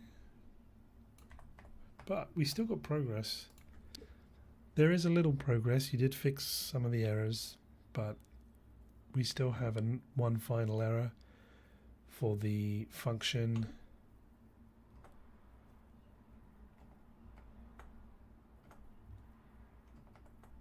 extract message at the end of the file.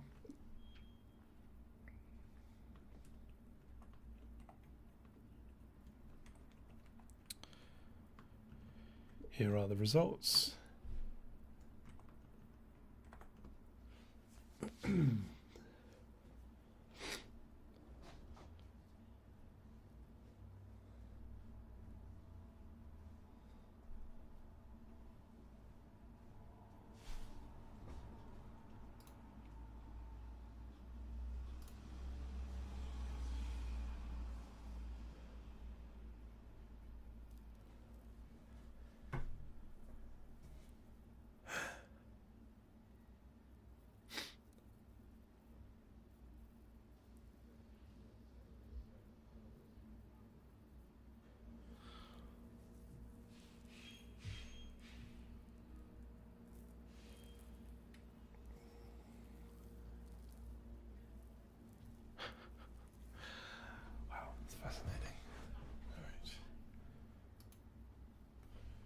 Fixing closure issue, yeah. The output's added.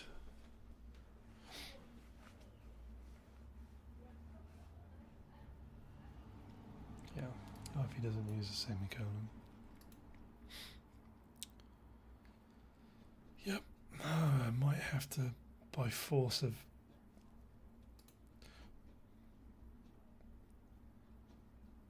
all of the code that's out there using semicolons, which I find very annoying.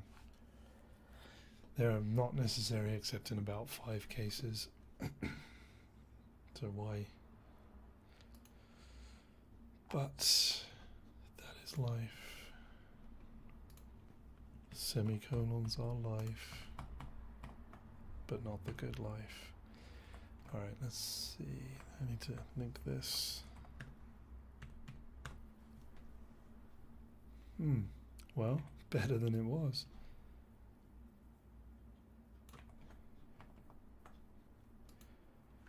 It looks like things are improving. Keep going. Here are the results.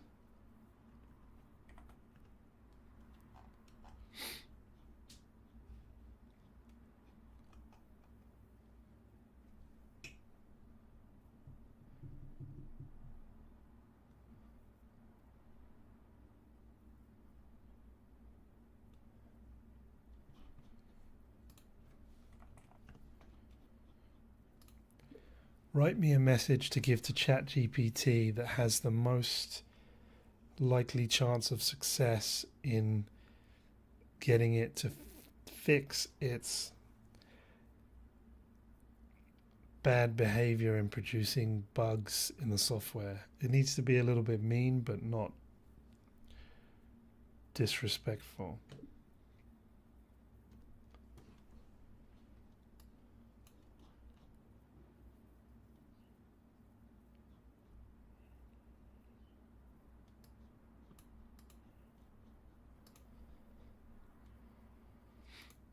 Meaner. Nope.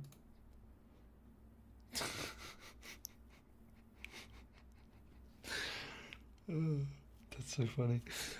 Meaner with an R.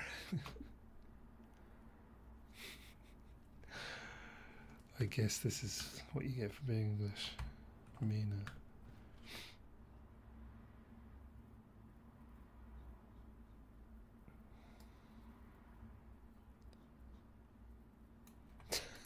Still with me at the end. That's great. All right, what do we got? Sure, the API actually returns JSON. Yeah. Response shape. Okay, response shape I3.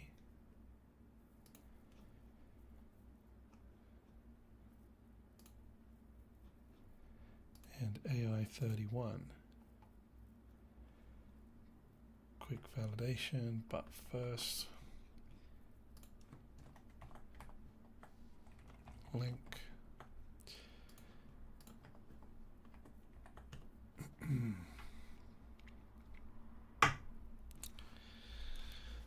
Oh dear. All right, it's time for the mean message.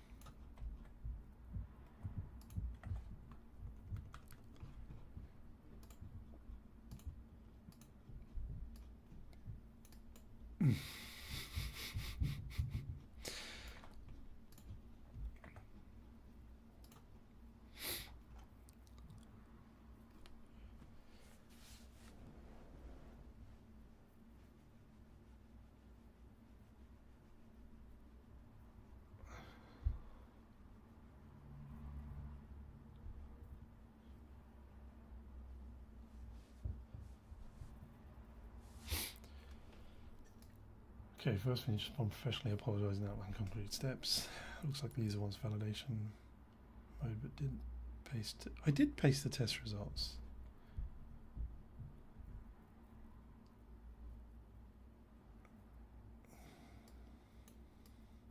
Maybe it's talking about because it couldn't see anything in the blank response.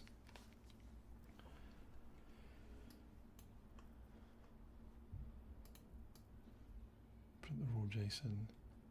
Yes, print. Yes, exactly. You should print the raw JSON anyway. Oh dear, this has been such a failure. All right.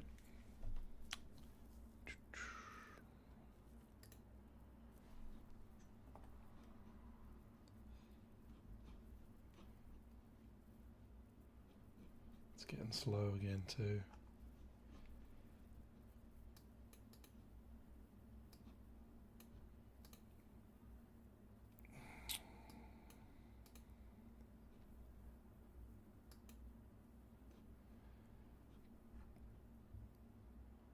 AI 32.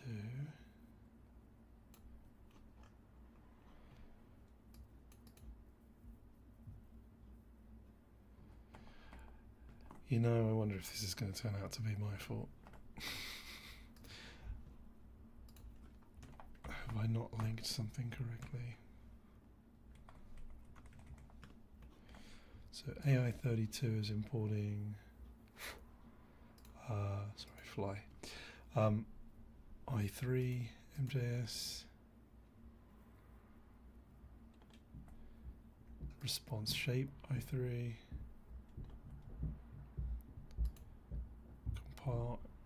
compile, we got errors again. Well, we're going to run it with the errors. Oh, why is it doing those errors? All right.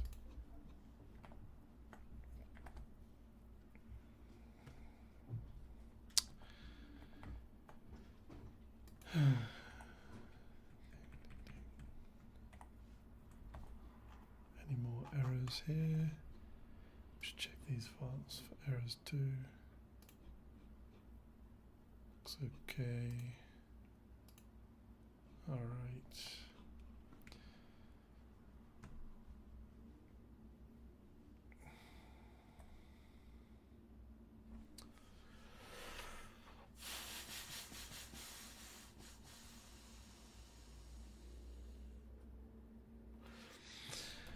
All right, I'm going to debug it for you. But you may as well. I may as well get it to think about things while I'm doing that.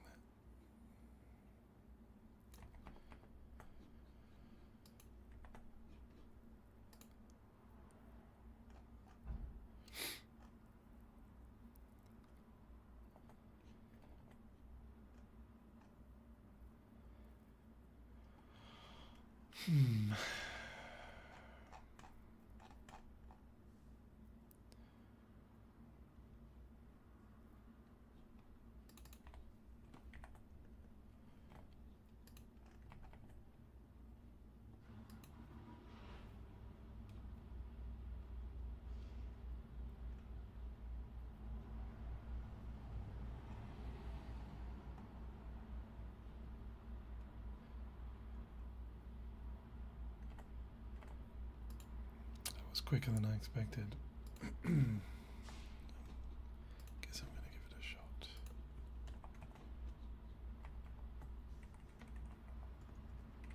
And let's check, was it just that file? Yeah.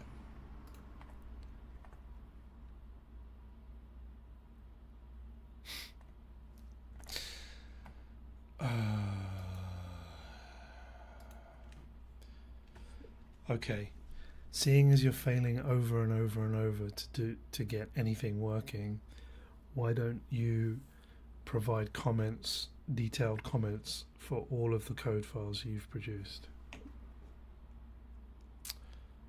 Code you've produced.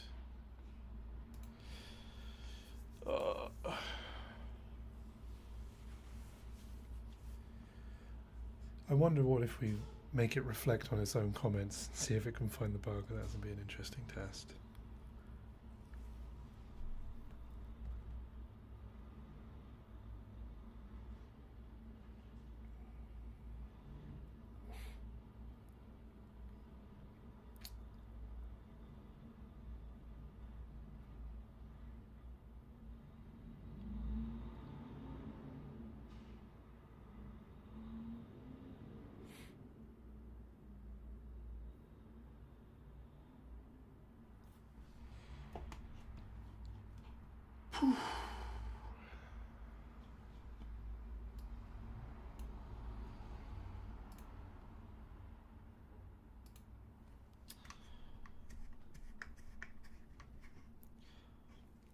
There's probably another hour in this session before the AI really just falls apart.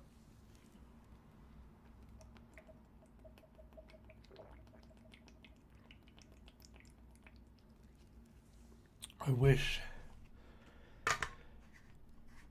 OpenAI allowed you to change the seed or restart this, clear the whole session for an existing seed you've used. I don't know.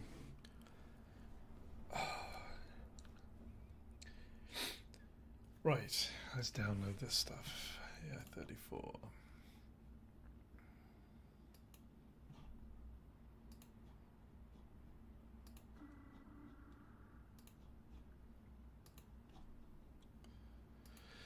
Whoops, I think I put a few things in the wrong directory there.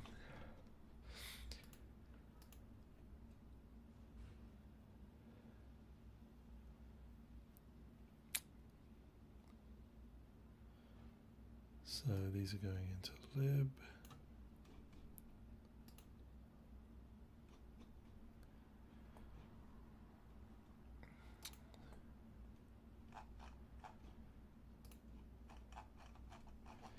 That's the detailed code.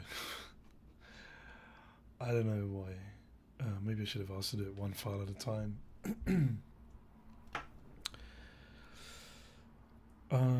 What did it do for this? It just stuck some stuff at the top.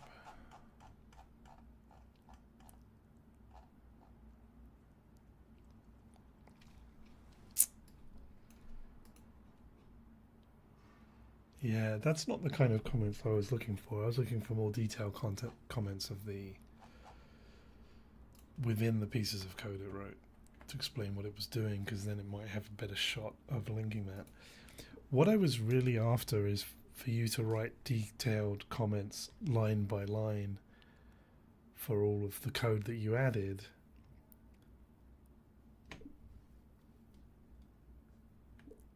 Is it better if you did that one file at a time or for all of the 4 files?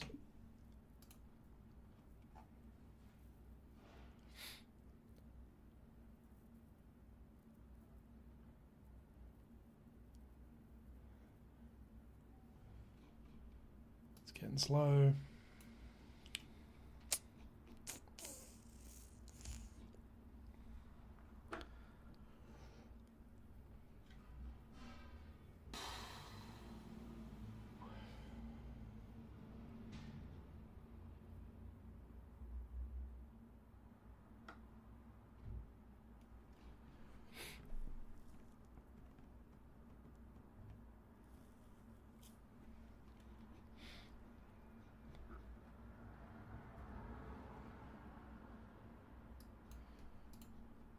Sounds like a good plan.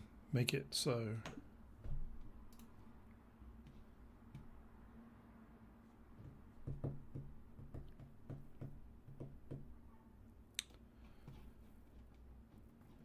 Right.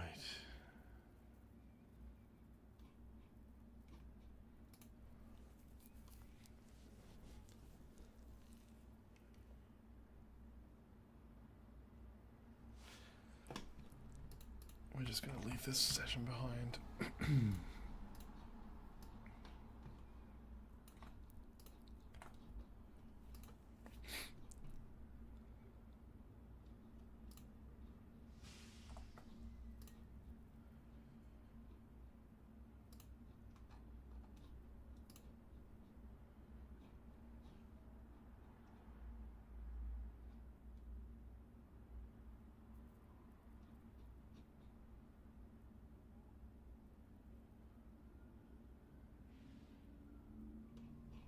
Yep, and we're back. Oh, the web experience is bad. Oh my goodness.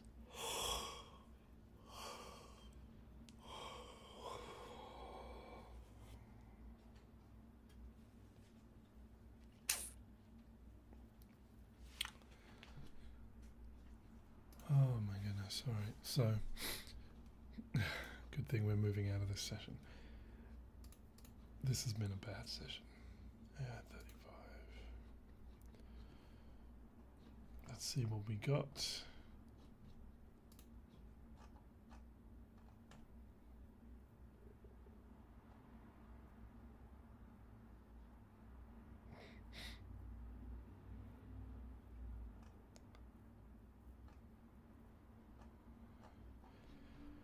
But which code did it provide? So we started off.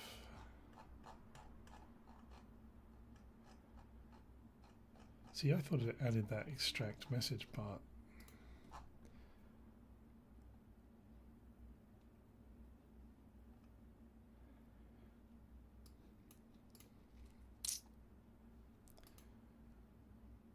These are useless comments. I mean, this stuff up here is generally okay, but these are useless comments on the import. Oh my gosh. You know what? Never mind. We're going to delete that. What version were we last looking at? 33.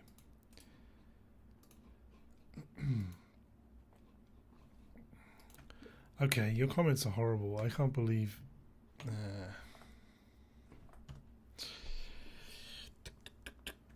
Okay.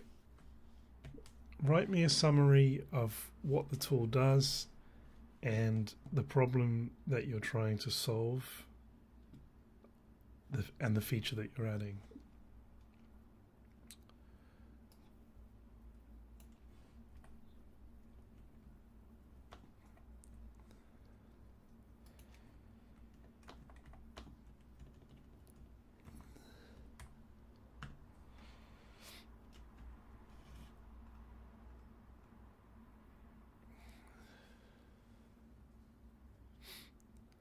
Should have said bug that you're trying to solve.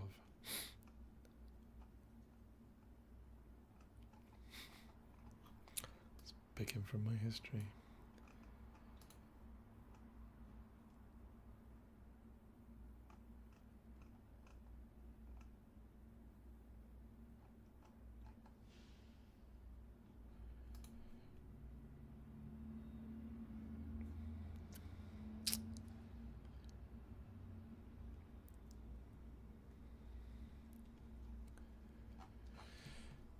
Maybe we'll just,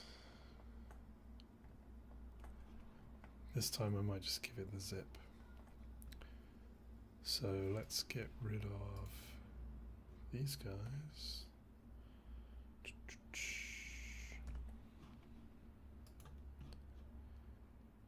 And these guys.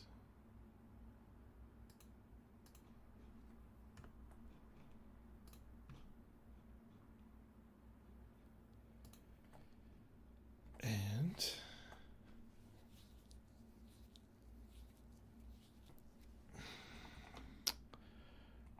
get zip. Sorry, zip get. Open.zip. Give it the zip.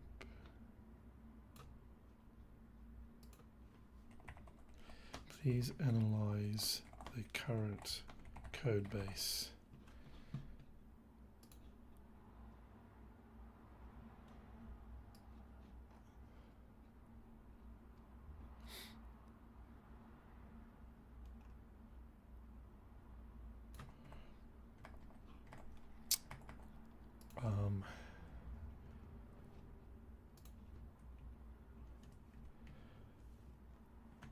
We are trying to add a feature for structured output for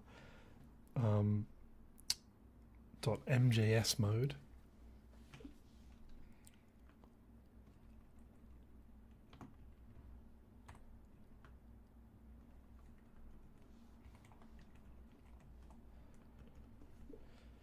But we're running into technical difficulties. There's some kind of bug where we're getting blank response outputs.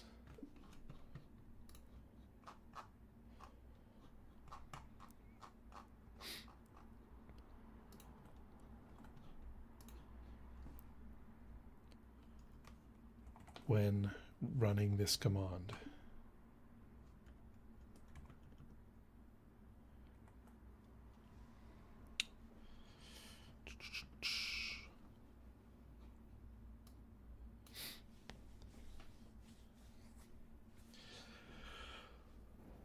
I hope we get a good seed.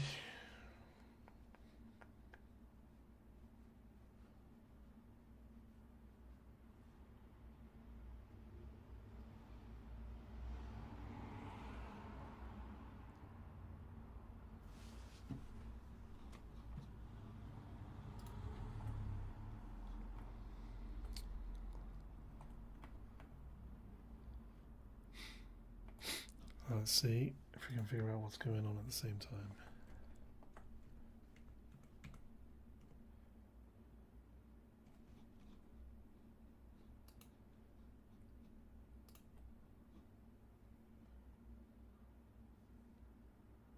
What? Oh. 33. I might need to link it. There we go. Oh, wait, what? Cannot find module compile I1. Okay. Whoops.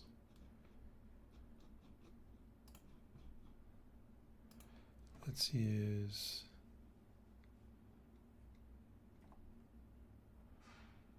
I2. Not that it's even relevant right now.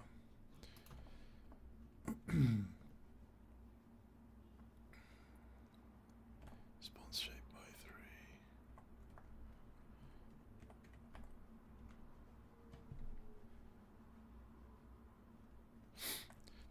3. Alright, so let's go take a look at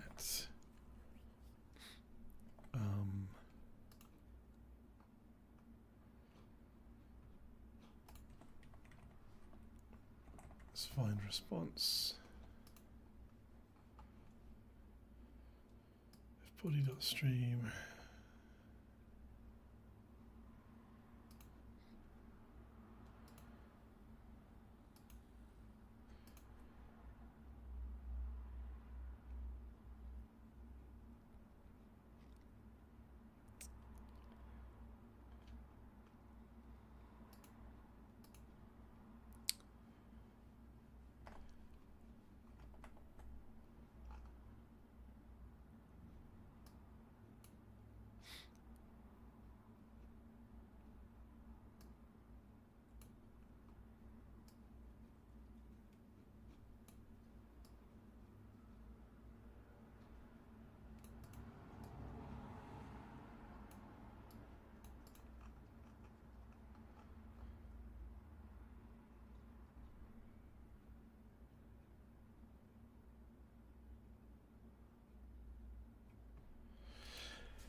Tighten the MJS contract so we always get code. System message override.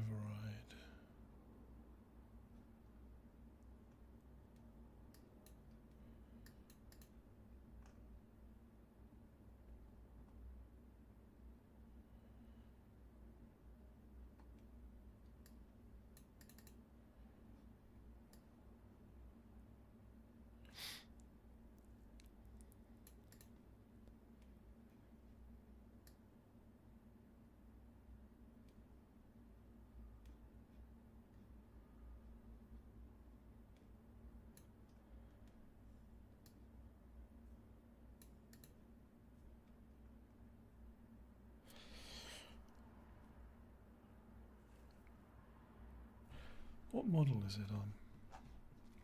Maybe this is an issue with the model being used. Nope, that's good model for structured output.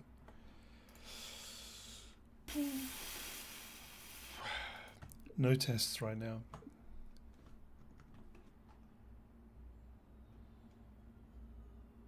Happy for MJS format to always enforce the shape code.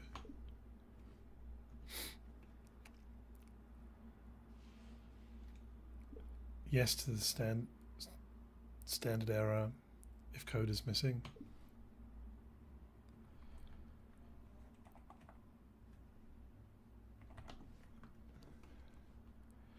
The reason, by the way, that I didn't use a summary for this new session is because the previous session seemed really poor quality.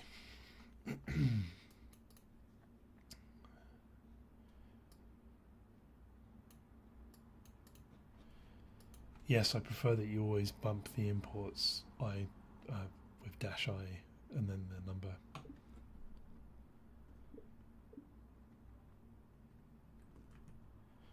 Iteration.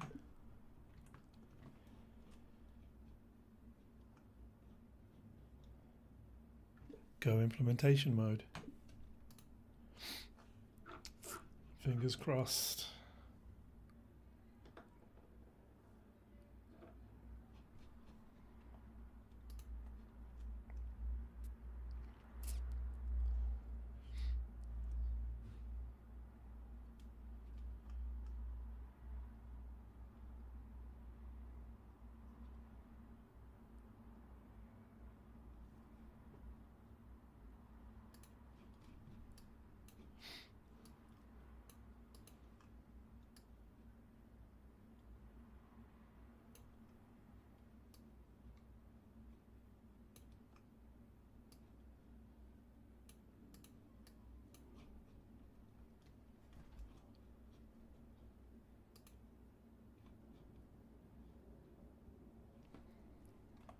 Should be 34. Shouldn't you be giving me iteration 34.mjs?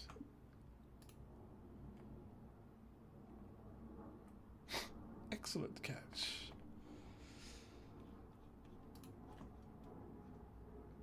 Same one.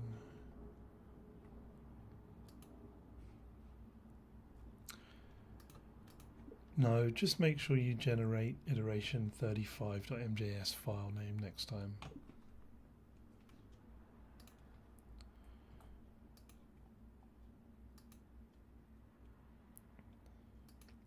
Let's go validation mode.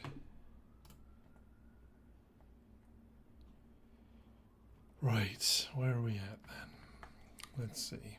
Package JSON 33, 34. Oh, it's messing with my file names again.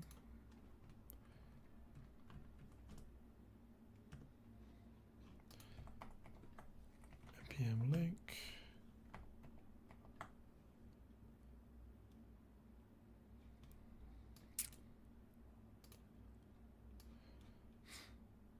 It's giving me the bit it wants me to run as inline code, and then the bit it wants me to check as the result it wants me to check as the. It's dumb. Oh.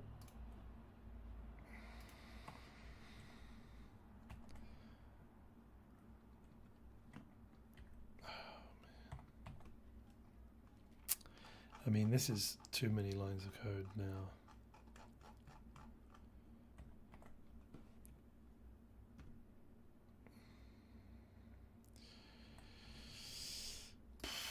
So the response is still blank. Let's go take a look at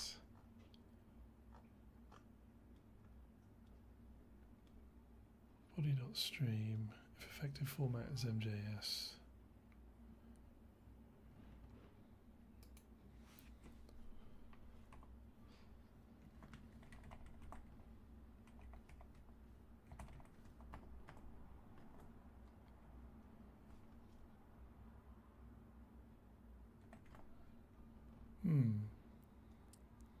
So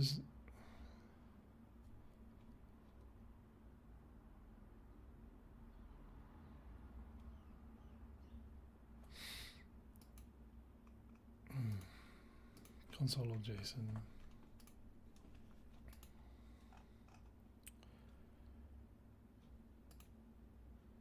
That's the final text.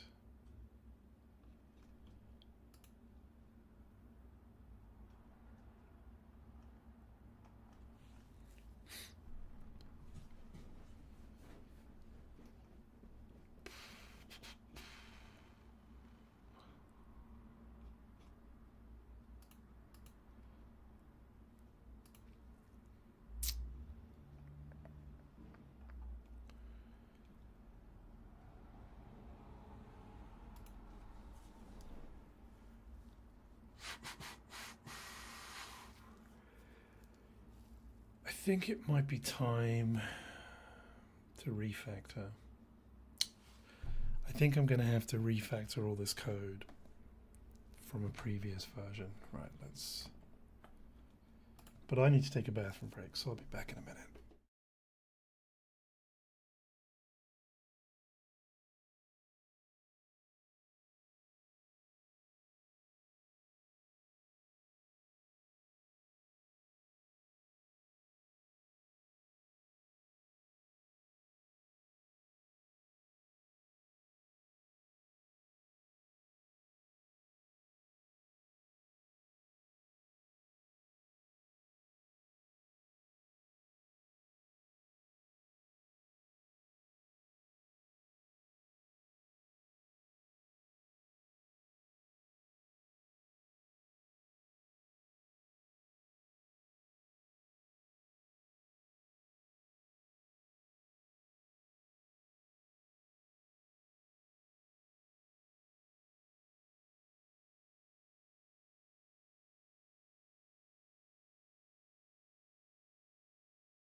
Okay, I'm back.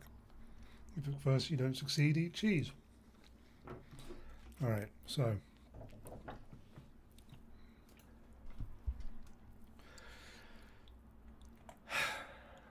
here is the code, the product of yesterday and the previous days, I guess. So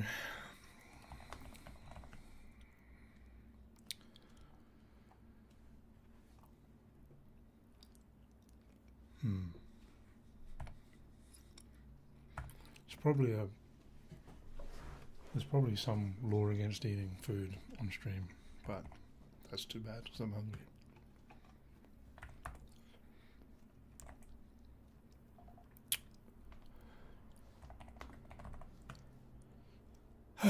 Stash that.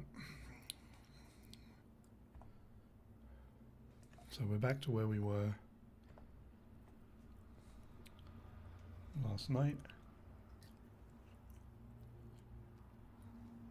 which was iteration 22. Let's get rid of all this new stuff.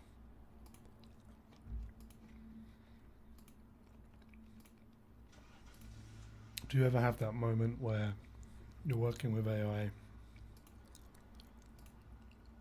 and it falls over and you switch to a new AI and it's worse, and then you think, Just wish I could go back to the old guy.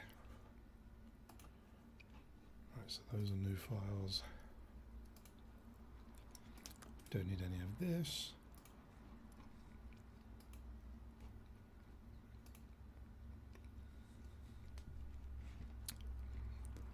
Do we have options I3?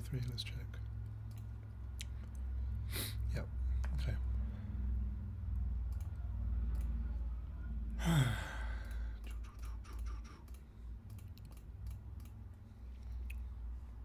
Get rid of those guys. I'm going to have to npm link again.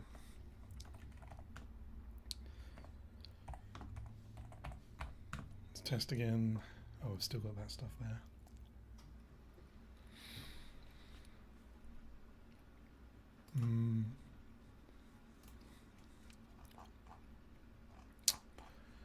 All right.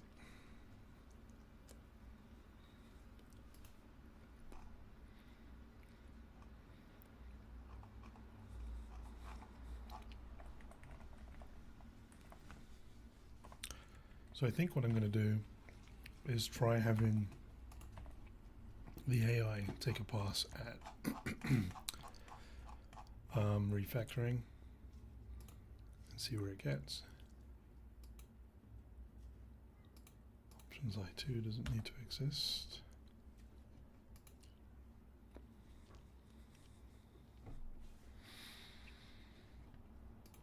Double check what model we're on.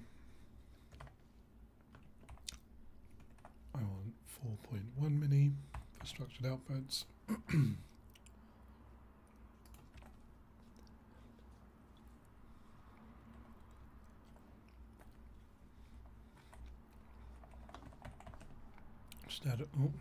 Get status.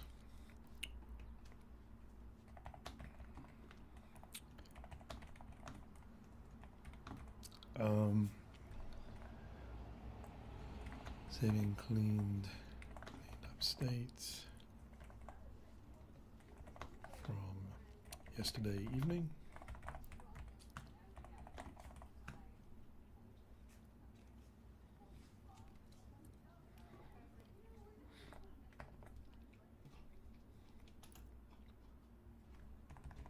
Probably can't see that on the stream. That's better. Huh? Oh, Git push is taking his time. Oh, not Amazon again, is it?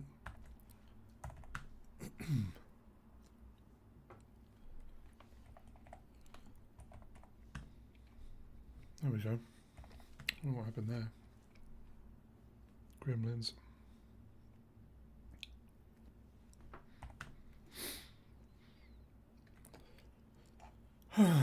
Okay. Well, I just wasted 3 hours.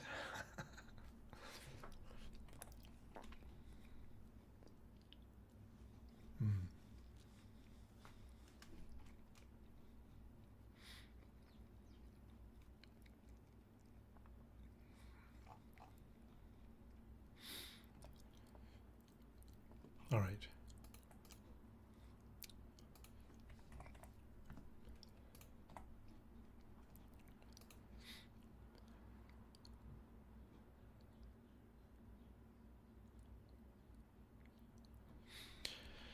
Maybe research grade intelligence is too intelligent for what we're trying to build. Let's play with 4.0 for a little while. You're thinking too hard.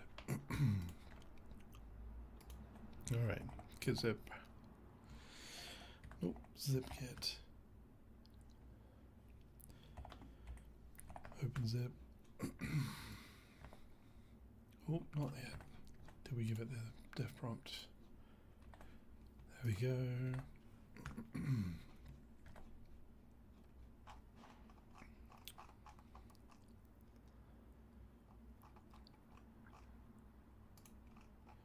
Well, this is a detailed answer. I like 4.0 better already.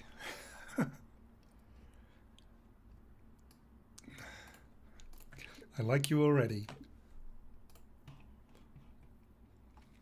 Let's keep it that way. All right.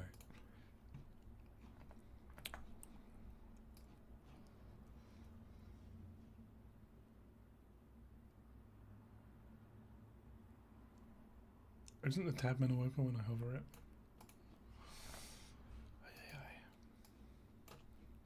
Gremlins everywhere.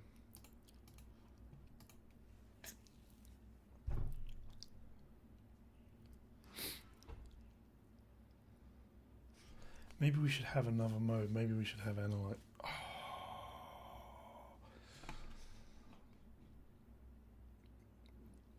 Oh, man.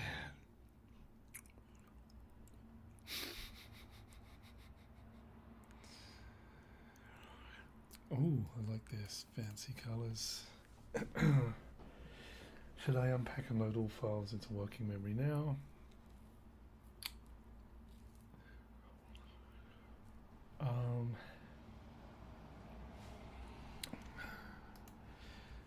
I would like you to unpack and analyze all the files, and our main goal is going to be refactor mode. Do I have a refactor mode? I think I do, yeah. Just wanted to check it was in there.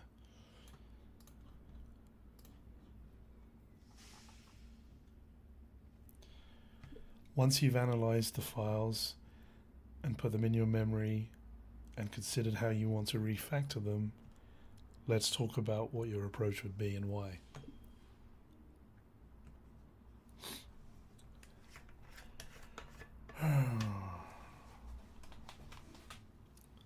GPT-5. I don't know about GPT-5.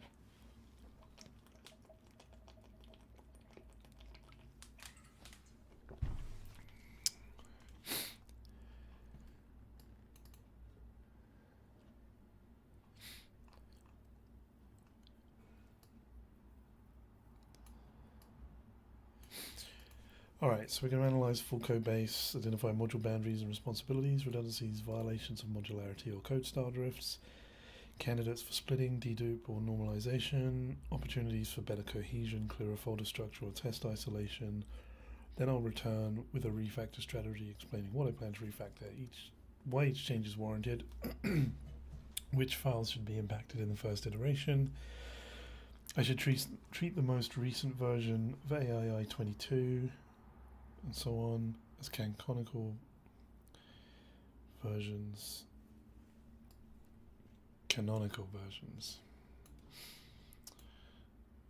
Is the docs context design MD the best source of truth for architectural intent?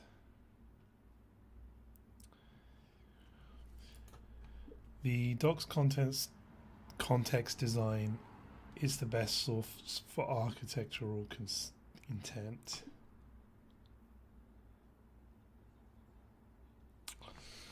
I suppose I should read it before I say that. Right, persistence, life cycle.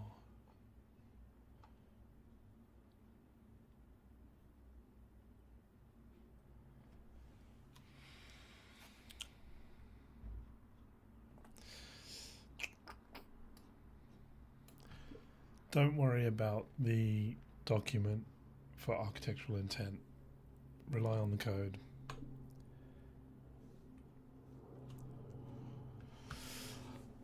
I should probably start saving my summaries and have a list of good summaries so I can reuse them if we have another bad session.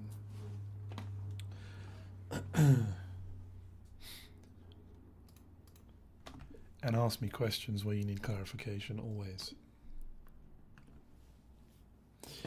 Let's see.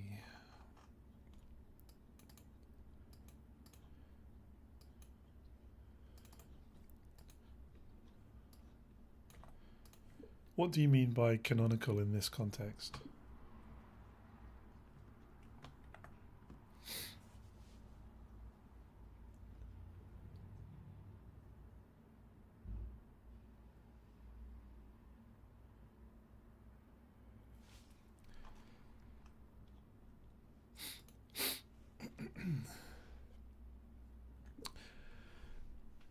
So how we're working here is each file that you see, if you want to make changes to the file, you iterate the number after the letter I,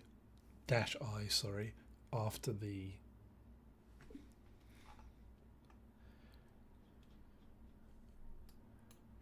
you iterate the number after -i with a +1 value.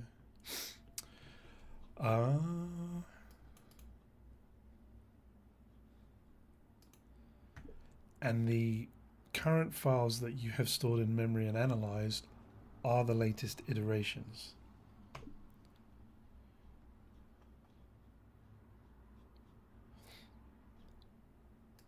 Okay.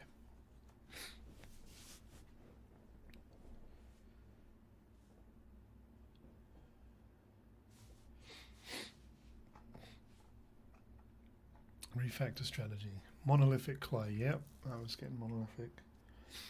Validation, dispatching, and rendering all in line. Yep. Mixes core rendering with format-specific table logic. Tight coupling. Hold options. Holds persistent CLI options. Has some duplicate logic for fallback default resolution.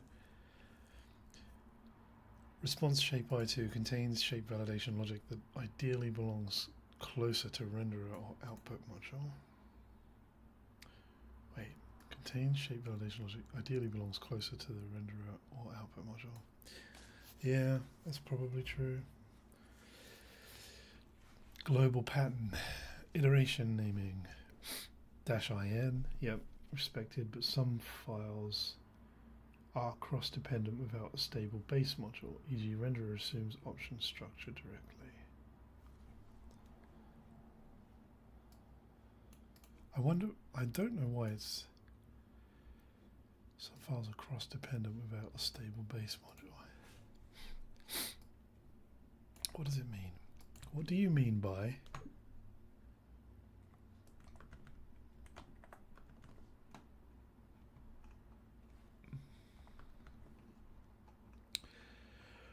problem areas? Tight coupling between CLI, rendering, and shape validation makes testing and refactoring brittle. Renderer contains logic for shape coercion, violates SRP, SRP, separation of rules. SRP. What is SRP? I feel like I know what SRP is, but or did at some point. Separation of concerns, is it talking about?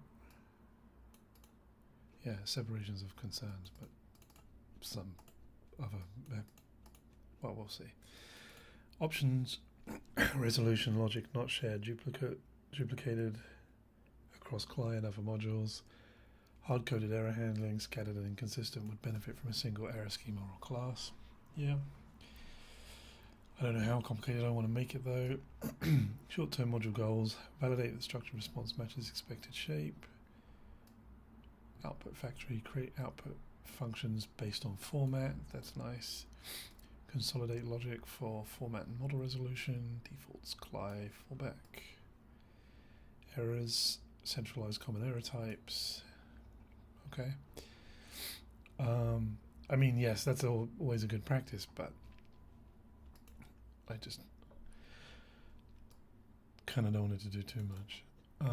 Extract common command passing, shape validation, rendering, and CLI config to separate files. Keep I/O and high-level flow.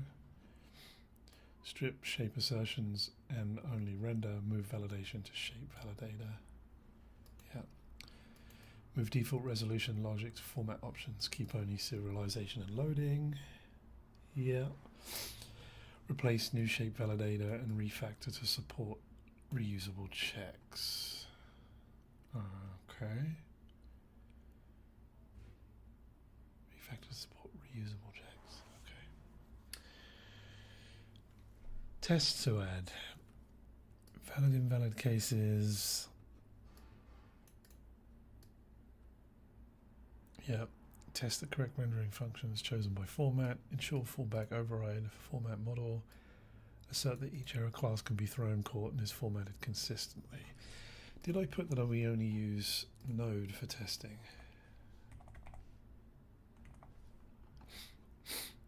Behavioral driven tests. Plan the test. Yes, I did. Puppeteer. Built-in Node testing framework. Good. All right. Let's see here.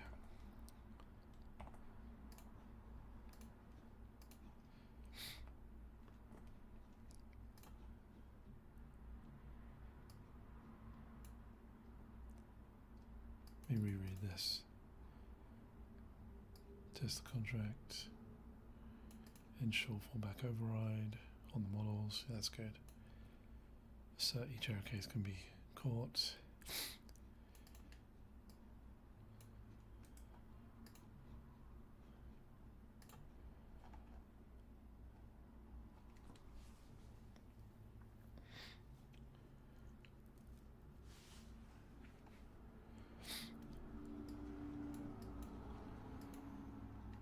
Several modules, especially AI, Markdown, Render, and Response Shape, are implicitly aware of each other's internals without having a clearly defined shared contract. Yeah.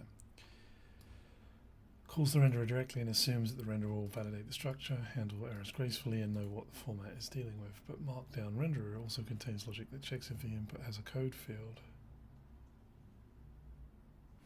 Uh-oh, did I include... Did I save the wrong renderer?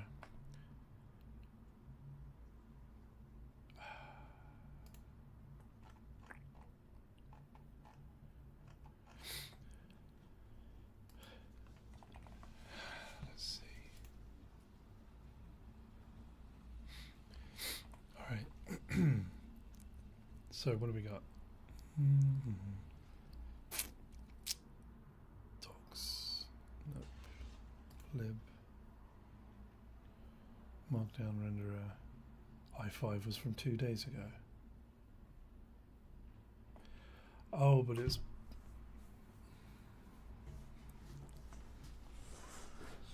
2 days ago I was pulling from code. I don't think so. Where's code?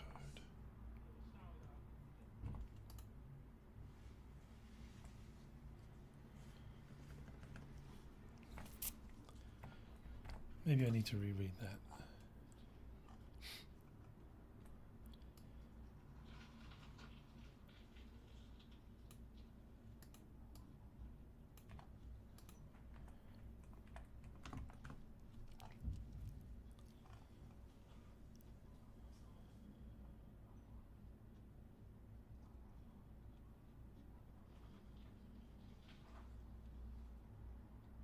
Markdown renderer I5.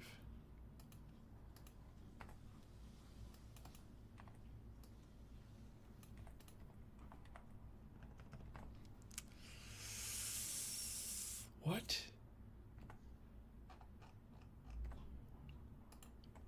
What line numbers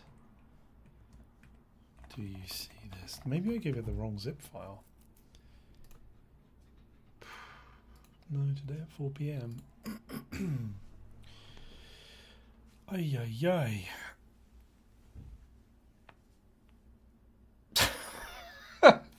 Maybe I should go back to GPT-5. Oh my goodness. So, shape is also correct. Shape of the validation logic is not. I'm a little bit nervous about your refactoring suggestions now that we've seen that you've told me there was some things happening in Markdown Renderer to look for object.code. Is it just telling me I got confused between the files? That's fair enough. Let me see.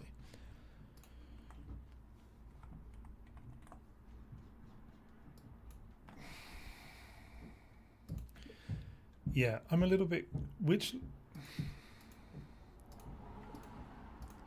Which lines of code do you see the object.code in AI-i22.mjs?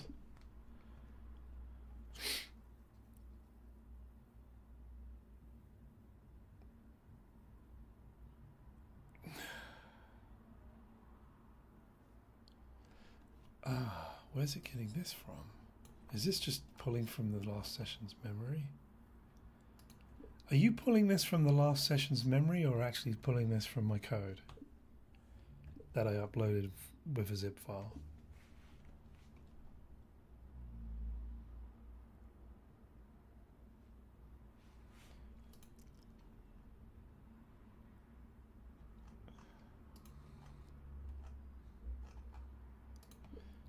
What line of AI-i22.mjs do you see object.code used?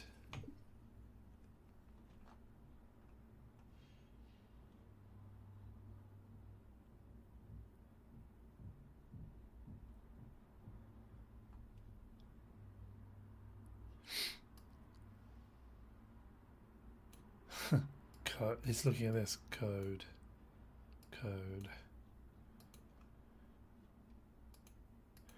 Okay, seeing as that you're absolutely crazy and that you don't recognize the difference between the word code and decoder, I think we should end this session.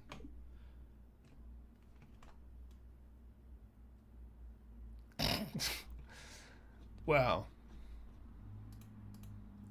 Amazing, as Jesse would say. All right, back to GPT-5.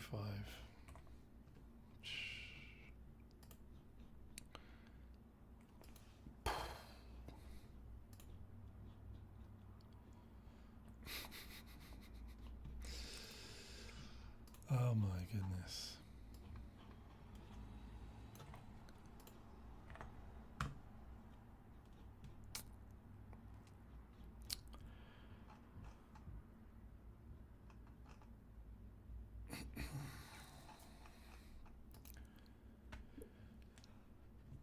In this session, don't pull anything from existing conversations and memories of them.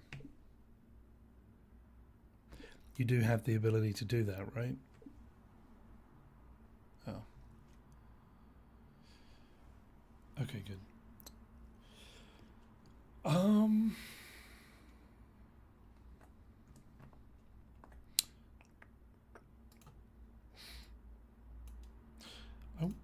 let's test the code is still working, just in case. Oh, and I think I fixed that bug from earlier.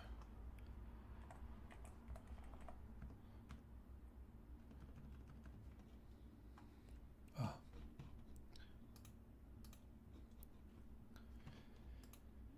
This should be output before the stream starts.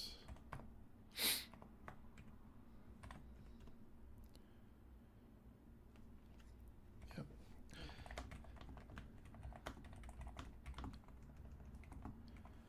Refix the response console log before the stream starts.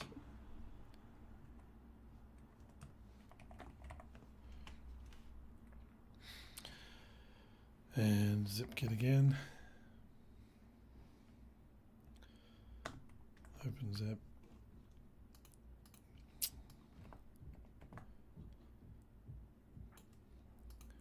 Here attached is the code for analysis. Yeah, we need an analyze mode.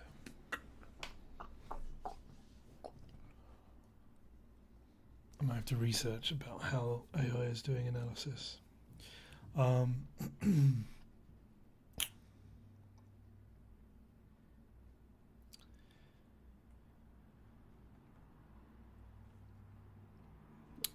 After you've analyzed the code, suggest how you might refactor it and why.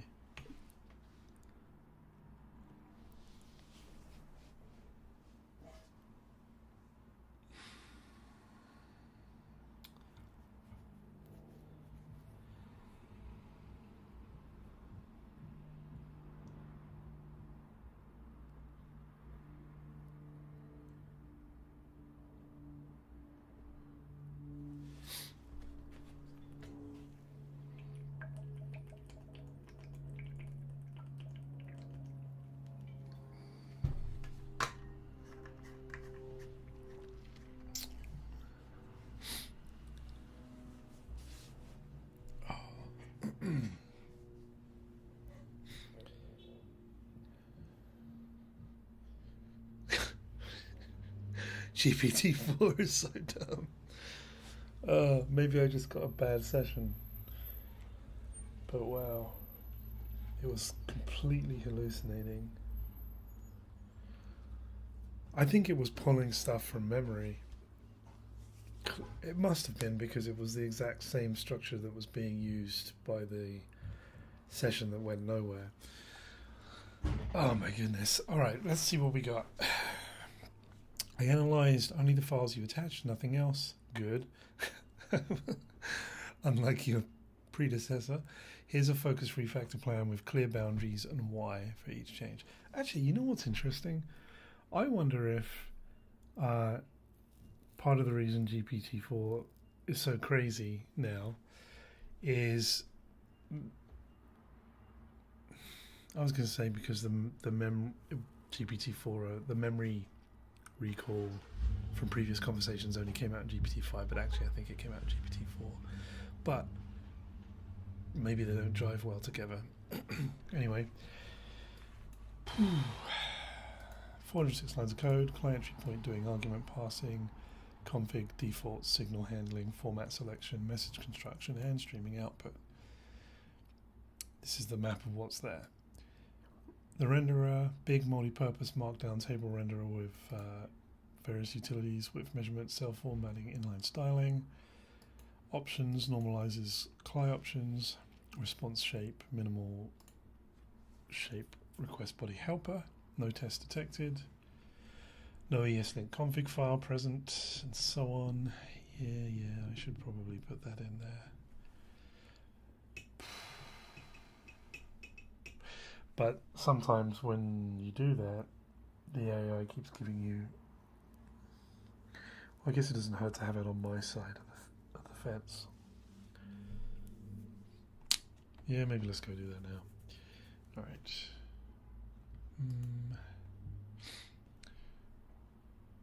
Let's see. Actually, let me just read through this first. Isolation, refactor goals, build guiding principles. Isolation of concern, small modules, 200 to 400 lines of code, pure for simple code, separation for testability. Single source of truth. You know what? I want to ask something about. Oops, Chat-GPT.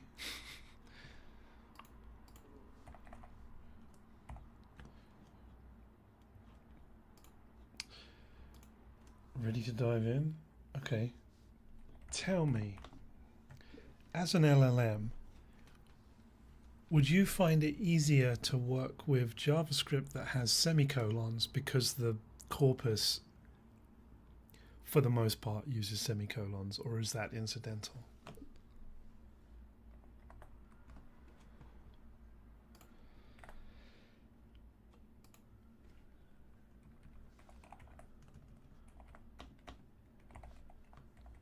Same thing.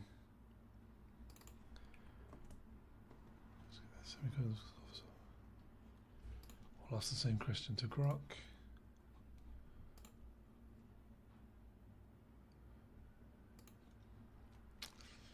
Passing verse training.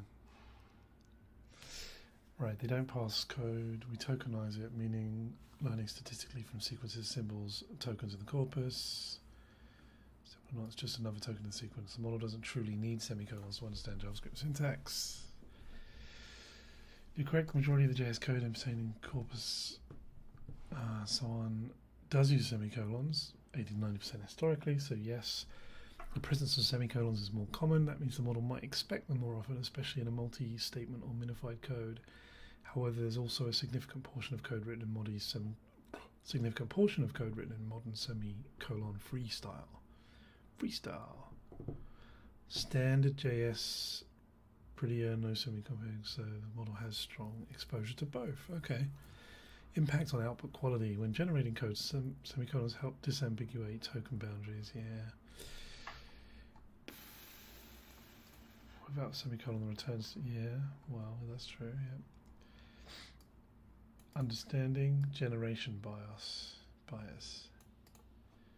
Human tooling. Passing pitfalls.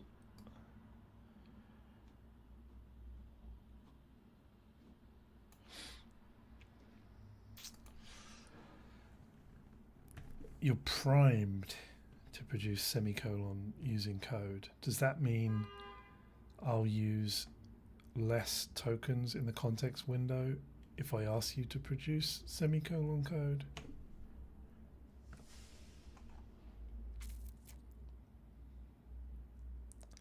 Because my understanding is that using semicolons gives you 6 to 8% of, or not using semicolons gives you 6 to 8% of your context back. But maybe I was lied to.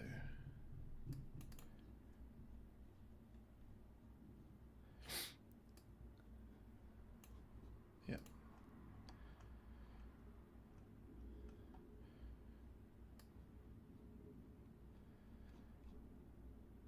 Bias affects probability distributions, not token length. So semicolons make no efficiency gain, they only consume more tokens. Yeah.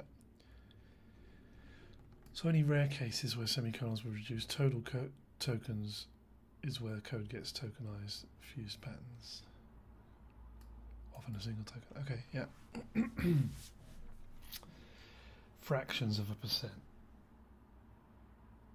Average tokens per 1,000 lines, 2 to 4% of tokens. So paradoxically, semicolon-free code actually yields slightly smaller token counts and therefore slightly more code per window. Yeah, that's what I thought. Even though most corpora are semicolon heavy, the model's preference doesn't translate into efficiency, just convention.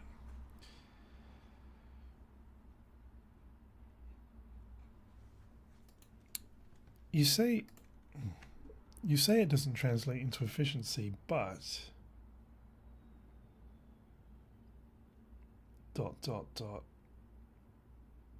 Doesn't having more space in the context window produce better code?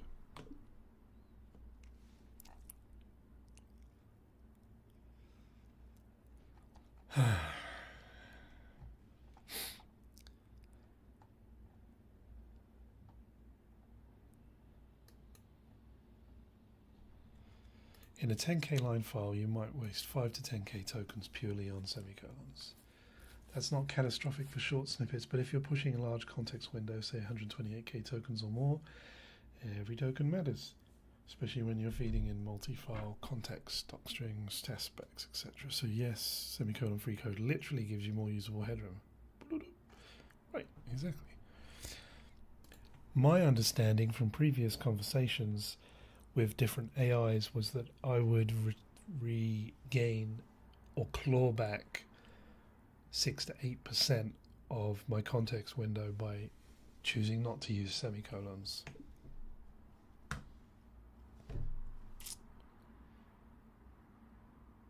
It's in the right ballpark. Okay, good.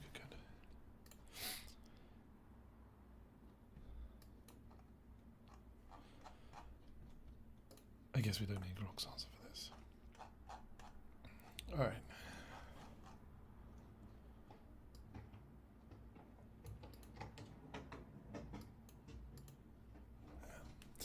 All right, so I'll continue without semicolons. The only reason I've been working without semicolons for a long time on my personal stuff, but the reason I wanted to address this now was because I saw it make that IFI error last time. All right, so continuing with the refactor. New modules to extract: parse args, config, run MJS, wires provider renderer and stream, options, normalize MJS, schema MJS, tiny hard rolled schema validators, strings, enums, flags.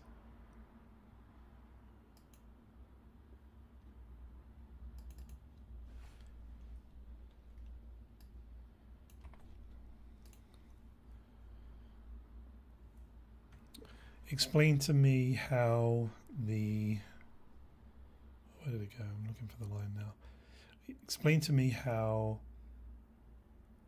tiny hand-rolled schema validators would work, and give me an example of what you're validating. I just want to check that it's... I should have read the other things and said more.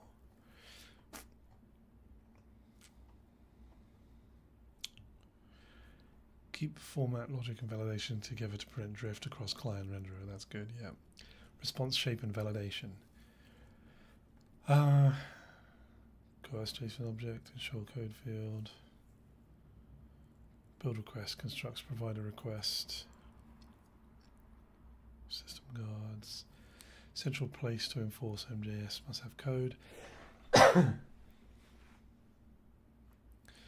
Emit a standard error when missing and keep provider specific knobs separate from client renderer. Rendering pipeline. Excuse me. Rendering pipeline. Decompose the 465 line renderer into ANSI. Yep. Text metrics, display width and stuff. Oh, okay.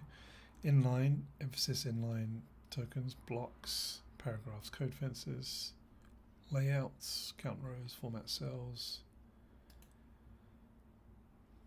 I kind of wondered if that would go in metrics.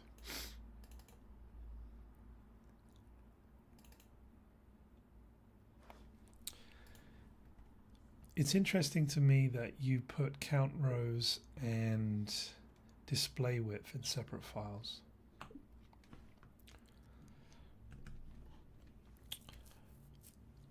Strategy.mjs.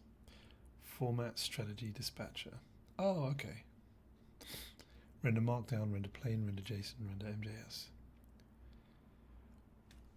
I have to cough, sorry.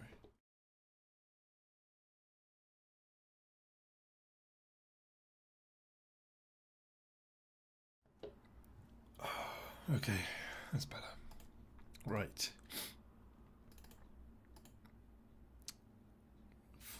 Count rows, format cell. Oh yeah, no strategy.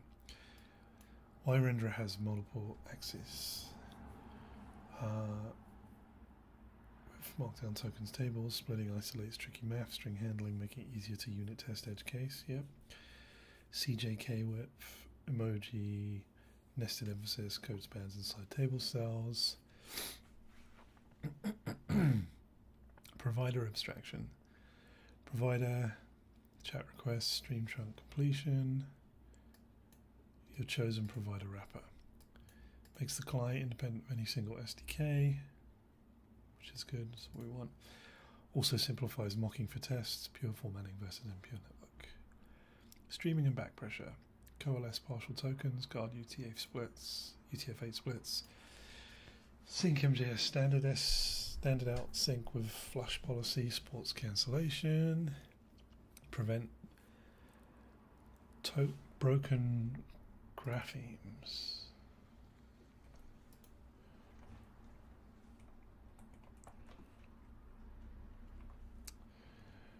Guarantee line discipline, allow graceful SIGINT handling without corrupting terminal state. Error taxonomy and exit codes. CLI error, config error, provider error, internal error. That's good. Predictable behavior, especially in scripts CI. Oh, in scripts all CI. And clearer user feedback. All right. Logging and diagnostics. Yeah. This is becoming a complicated tool, and I didn't want it to be.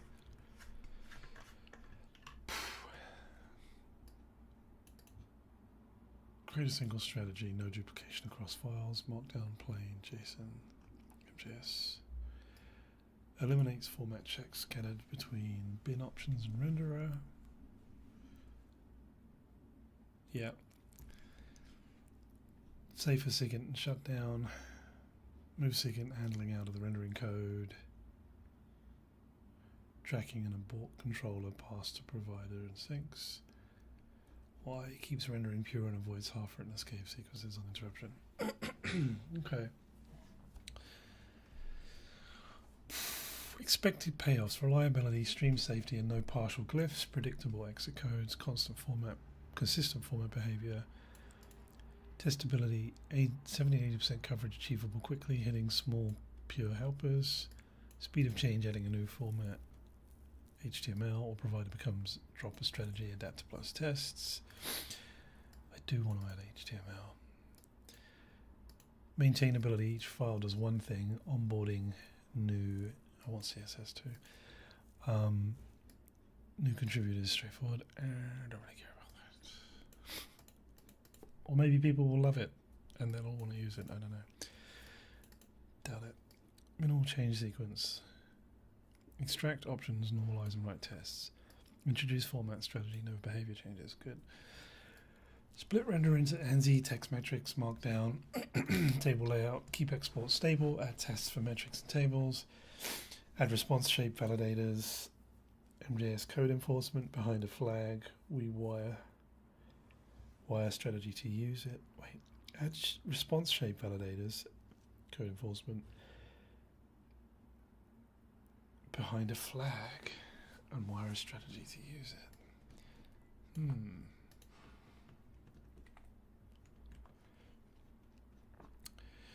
Introduce error taxonomy, add provider interface and adapter, port controller and stream sync.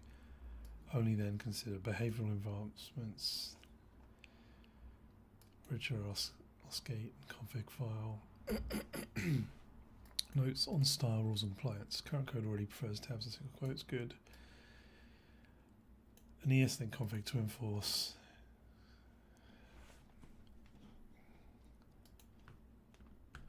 I'll handle the ESLint config and prettier integration and stuff like that myself.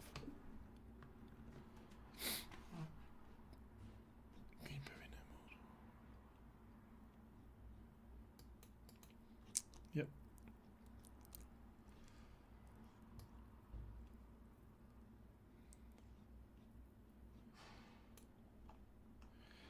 So now back to this question. Explain to me how tiny hand-rolled schemas validators work and give me an example of what you're validating. A tiny hand-rolled schema validator means we skip big dependencies like Zod, Yup, pure minimal functions that verify and normalize the small data shapes your CLI carries out.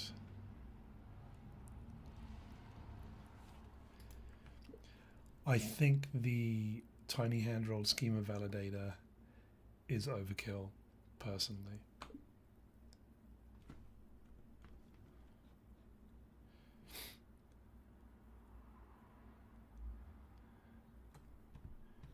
I'm not going to be using enums.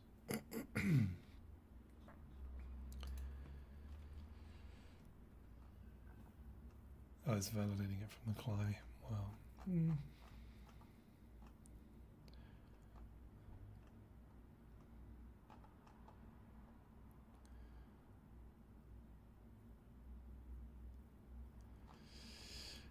If it's going to validate things like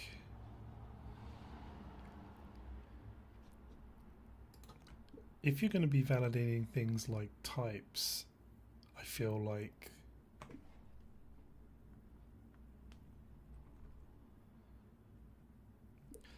but if you're validating model types and formats and things like that, then maybe we do need it.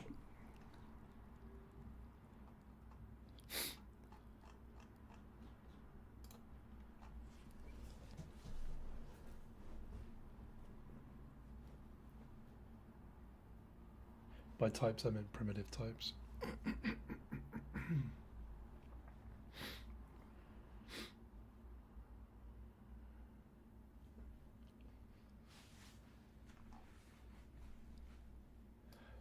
They're related but solve different problems.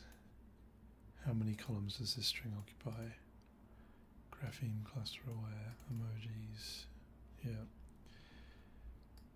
Don't count escape codes. East Asian web for where. If it's a pure low-level primitive used by many layout functions, not just tables. Count rows given column width and cell string. How many wrap rows will it consume?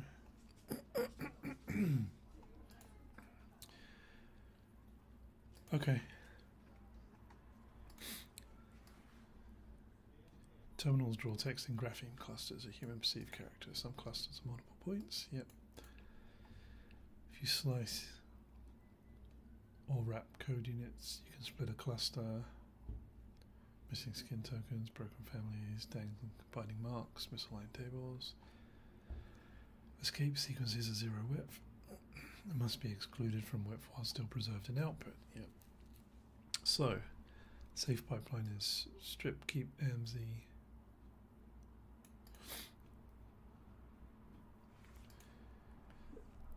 I don't think. Well, maybe I don't. Actually, that's not true. Add response shape validators behind a flag.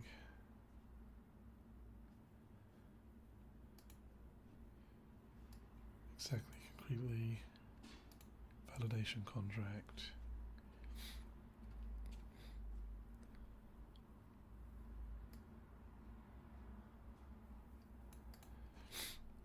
Wiring point in the format strategy, render MJS data before writing the standard out.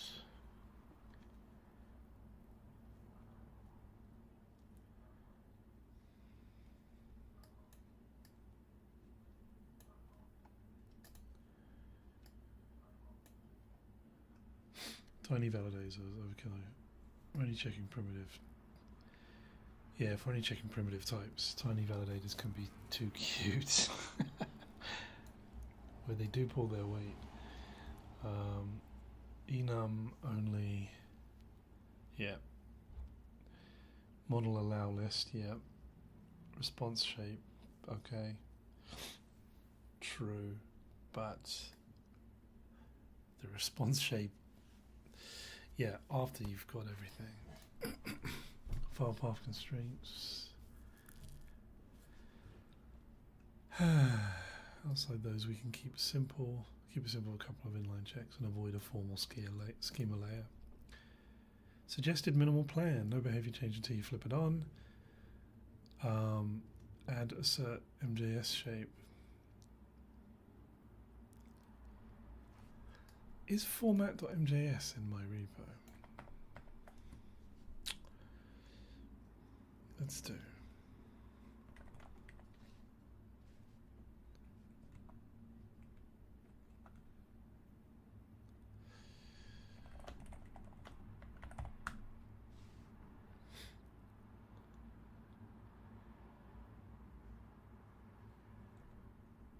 I just did that.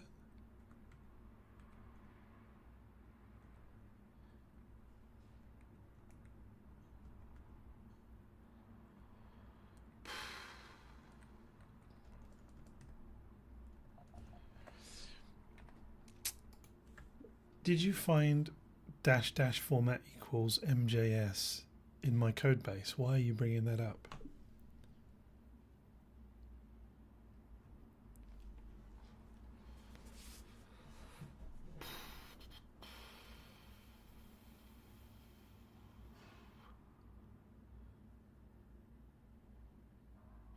Oh, okay.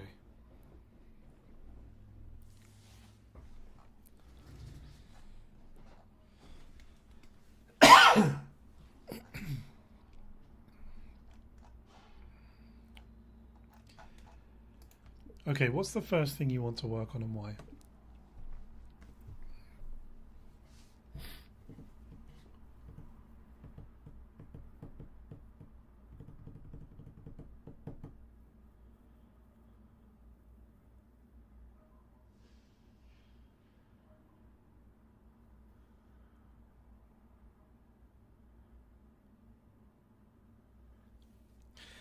Lockdown display width and frames is a standalone, well-tested primitive, no behavioral changes to your CLI. It's the first foundation for everything layout related. It's where subtle bugs hide.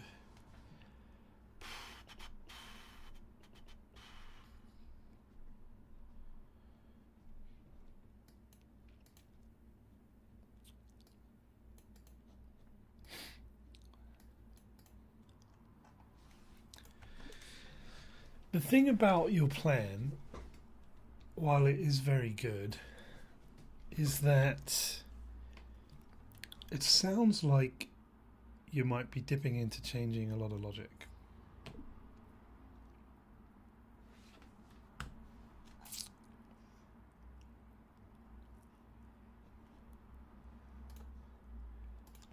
And my concern is that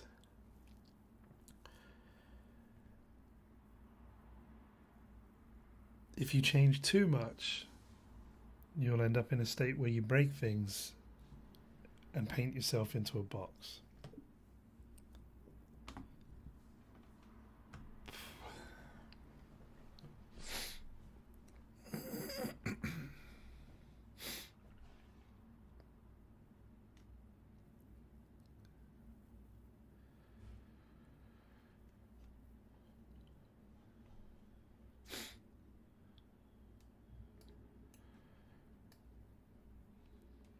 Yeah. Cover just enough to freeze the contract. That sounds better.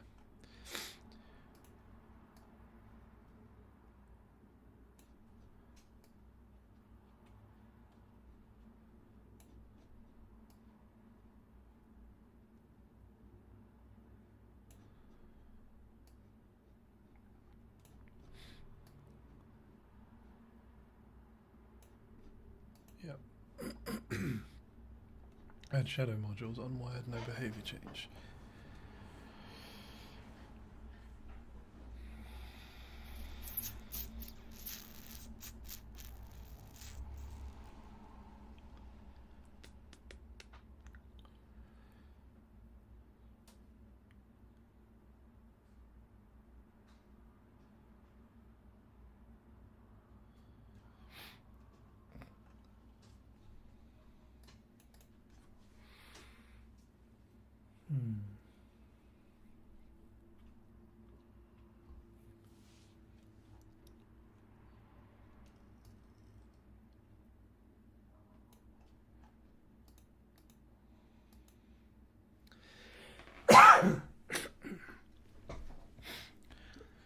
Delivering test files, in my mind, is not implementation mode. It is testing mode.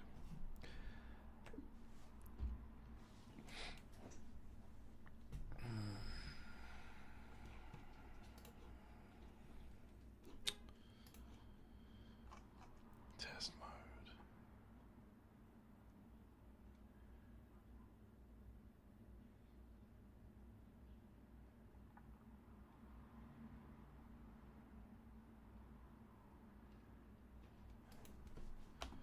This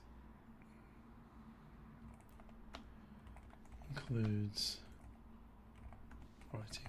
So validation mode includes writing tests to validate the product code.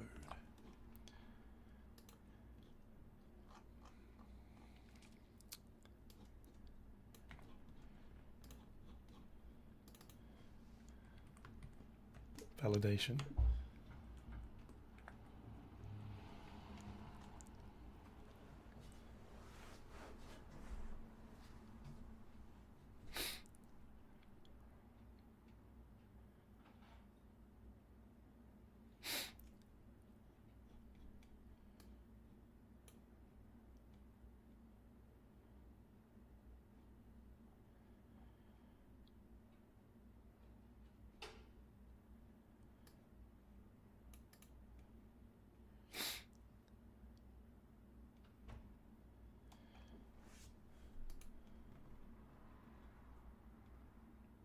Treat the existing CLI as a black box.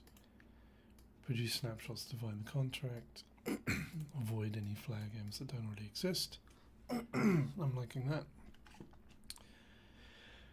Please authorize me to create exactly those three tests. You have my authorization.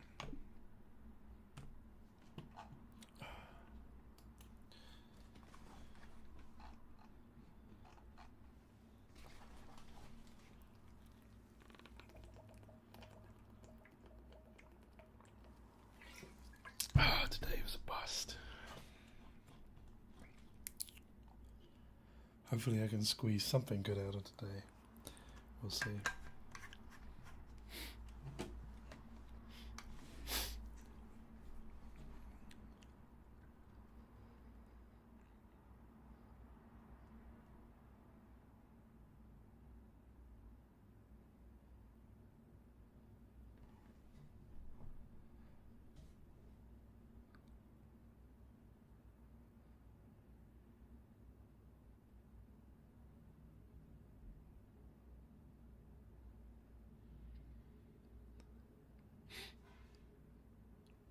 Oh,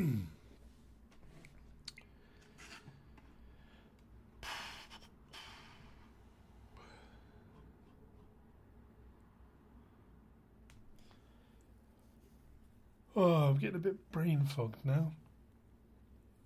How long has this stream been going? 3 hours. Okay, this is validation mode iteration 1. AI 22 test MJS.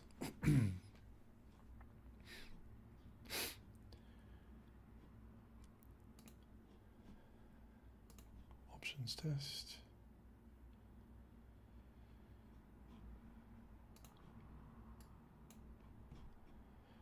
Markdown render a snapshot tests.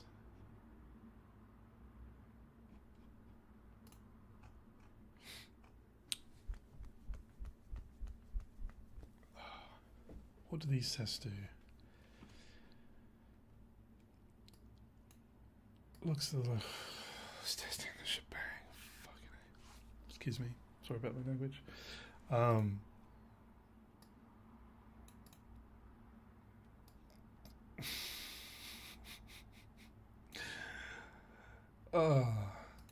The test. Oh my goodness. All right. Who's going to accidentally remove the shebang? Who in the world is going to accidentally remove the shebang? Only an AI would do something like that. So maybe it is worth testing. Defines a SIGINT handler. Includes an obvious format resolution. JSON being recognized and mapped format JSON. Present flag handling. Normalized format helper.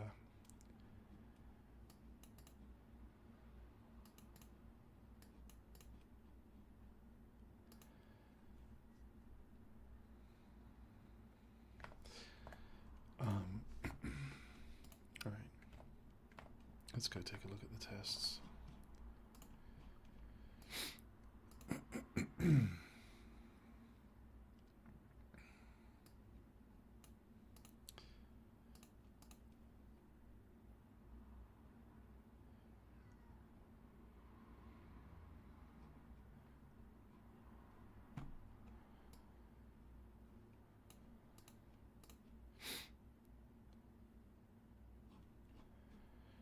Okay.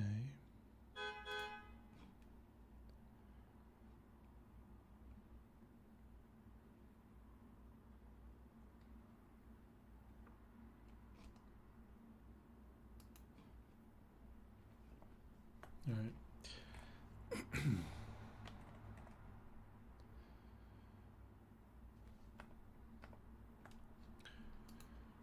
What's the command to run the tests?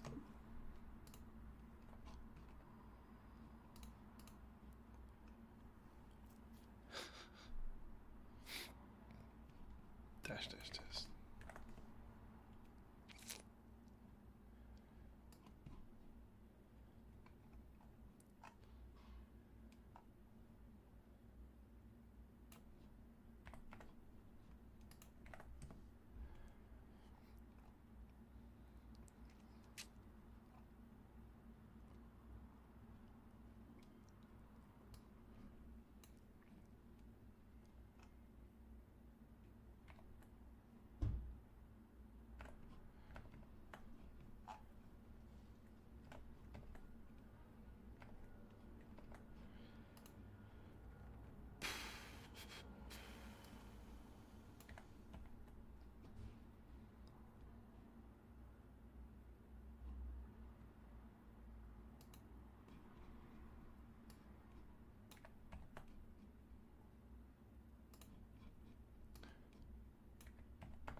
Excuse me.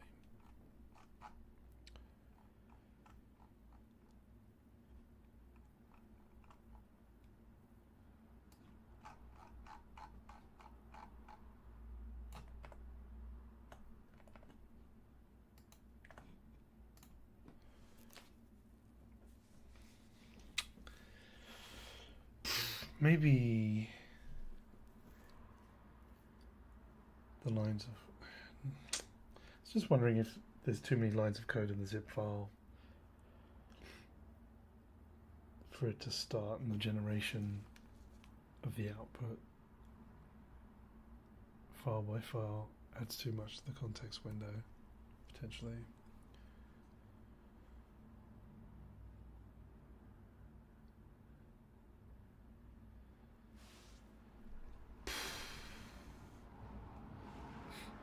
Wait, iteration 2, only test updates, no app code changes. Okay. AI22 tests. Options I3 tests.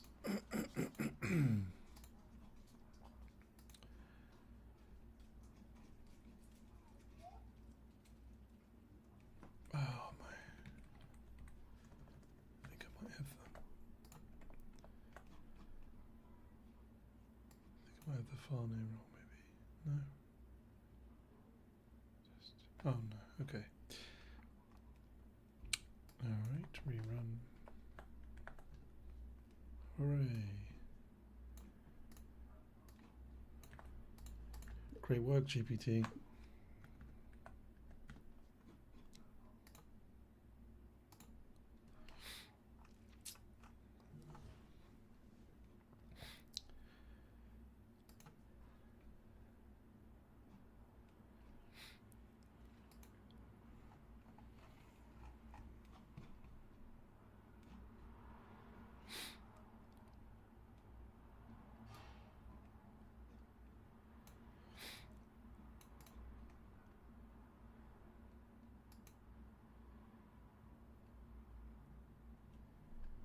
Validation mode.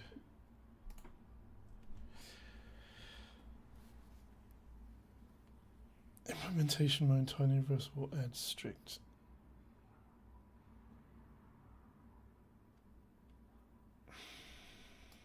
It's still hammering on me about MJS mode.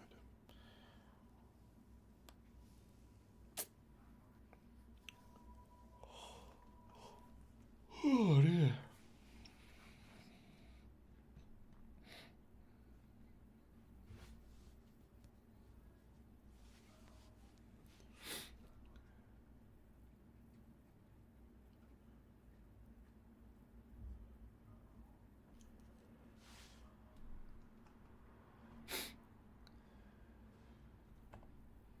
Now I'm going to do git branch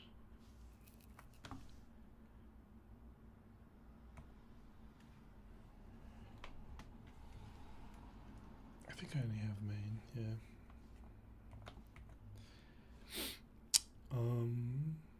Tests. Oh, what did I do?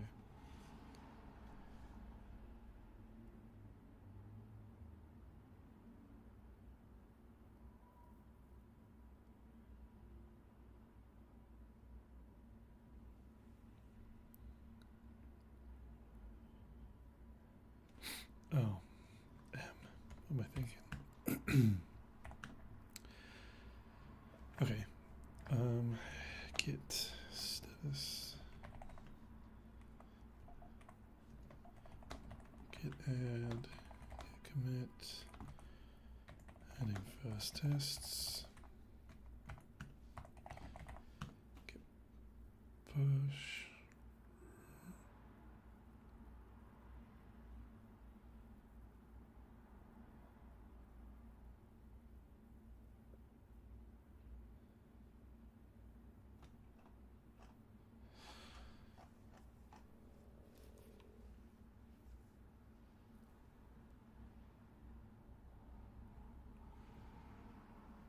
I don't know why I'm blanking on this all of a sudden.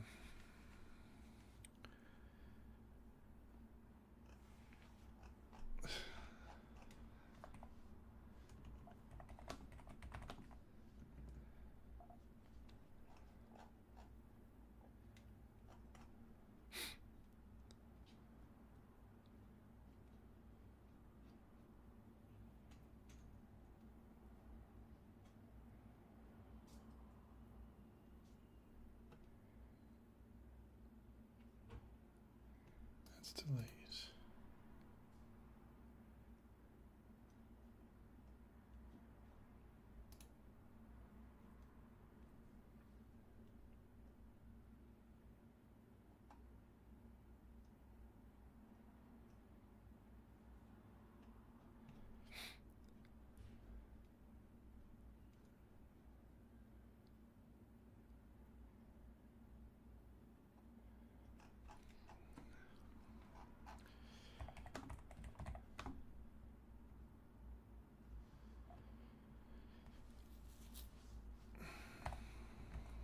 Can't believe I'm looking this up.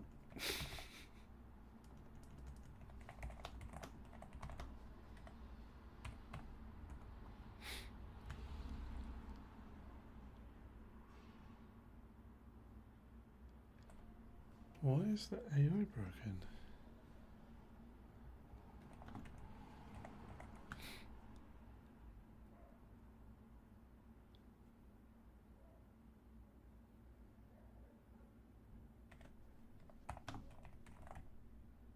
Oh, because I'm in structured mode. Model GPT 4.0 mini.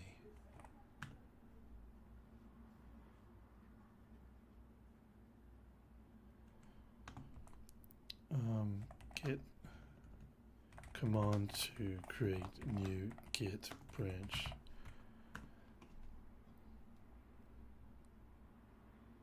Yeah. Oh, check out.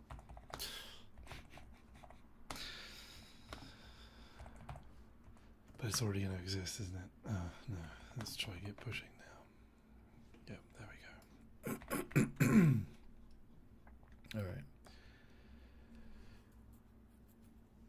So now let's open or download the new tests for renderer.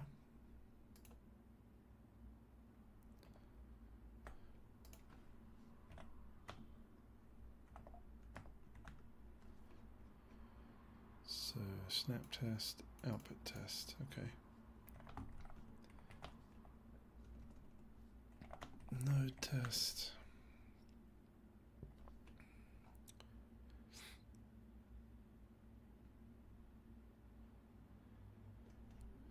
Can't find module.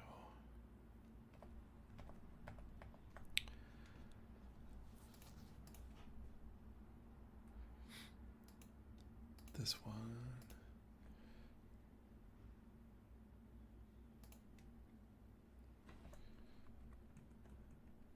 Ah, because right. Okay. It's putting it's thinking about it in the wrong place. Please, please, please keep in mind that I want my tests to be siblings in the same directory of the files they're testing.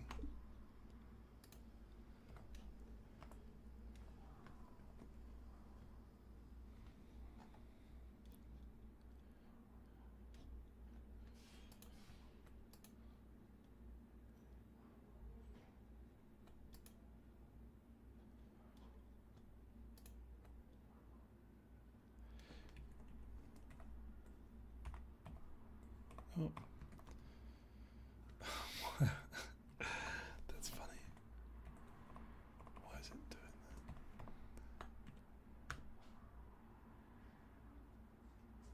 Okay.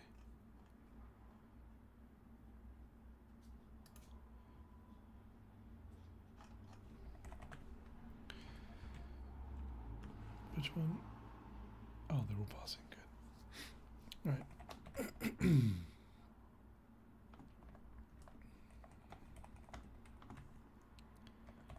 Adding more tests for renderer.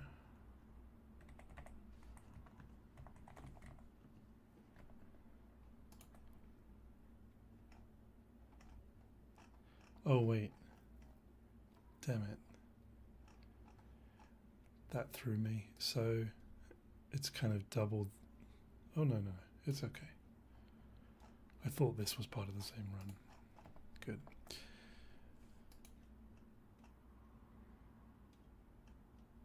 Okay, thank you for that. All the tests are passing. I updated the import so it didn't try to //lib. So the test can live as a sibling alongside its module that it's testing.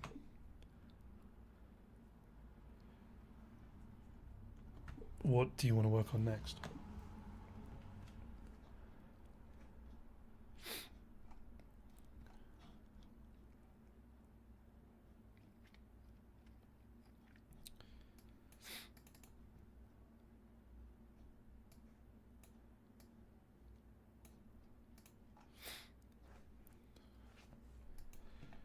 New module, validator.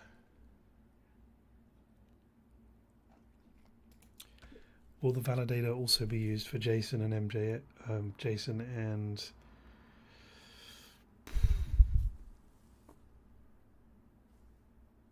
text?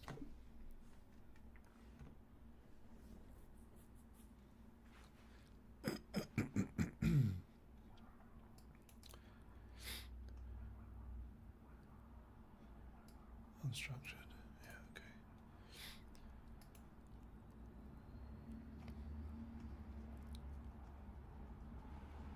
Oh, why do you do this? Why? Yeah, persists all day. Alright, so shape as a format agnostic can be called safely. Okay, sounds good. Let's go forward with the module and the tests for it.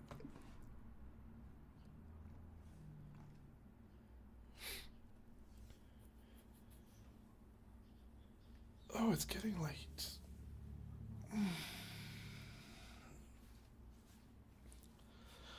Okay, so we did squeeze something of value out by the end of the stream.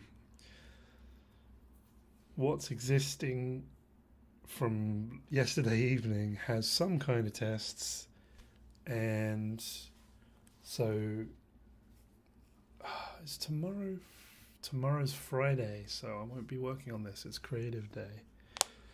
All right, validator into lib, validator test.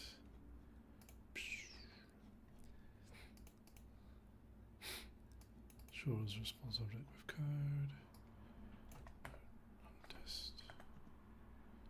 Everything passing. I should use my shortcuts.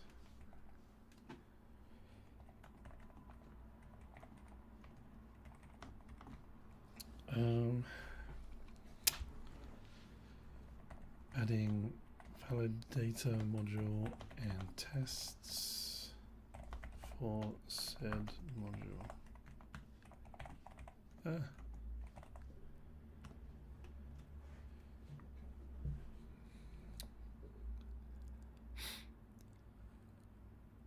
All right, so I think I'm going to leave it there because it's getting late and the kids are about to get home. So thank God I got some value out of today's stream. Oh my goodness. So I'll pick up with more of this testing on Monday and then start shifting the library so it can handle the MJS code and breaking out all of the modules first. So let's add that to the plan. So this is going to become primary focus. Add tests for existing modules, existing code, refactor into smaller modules, and then we can continue with the MJS structured outputs and the other things. All right. Well, that's it for today. I'll see you again tomorrow.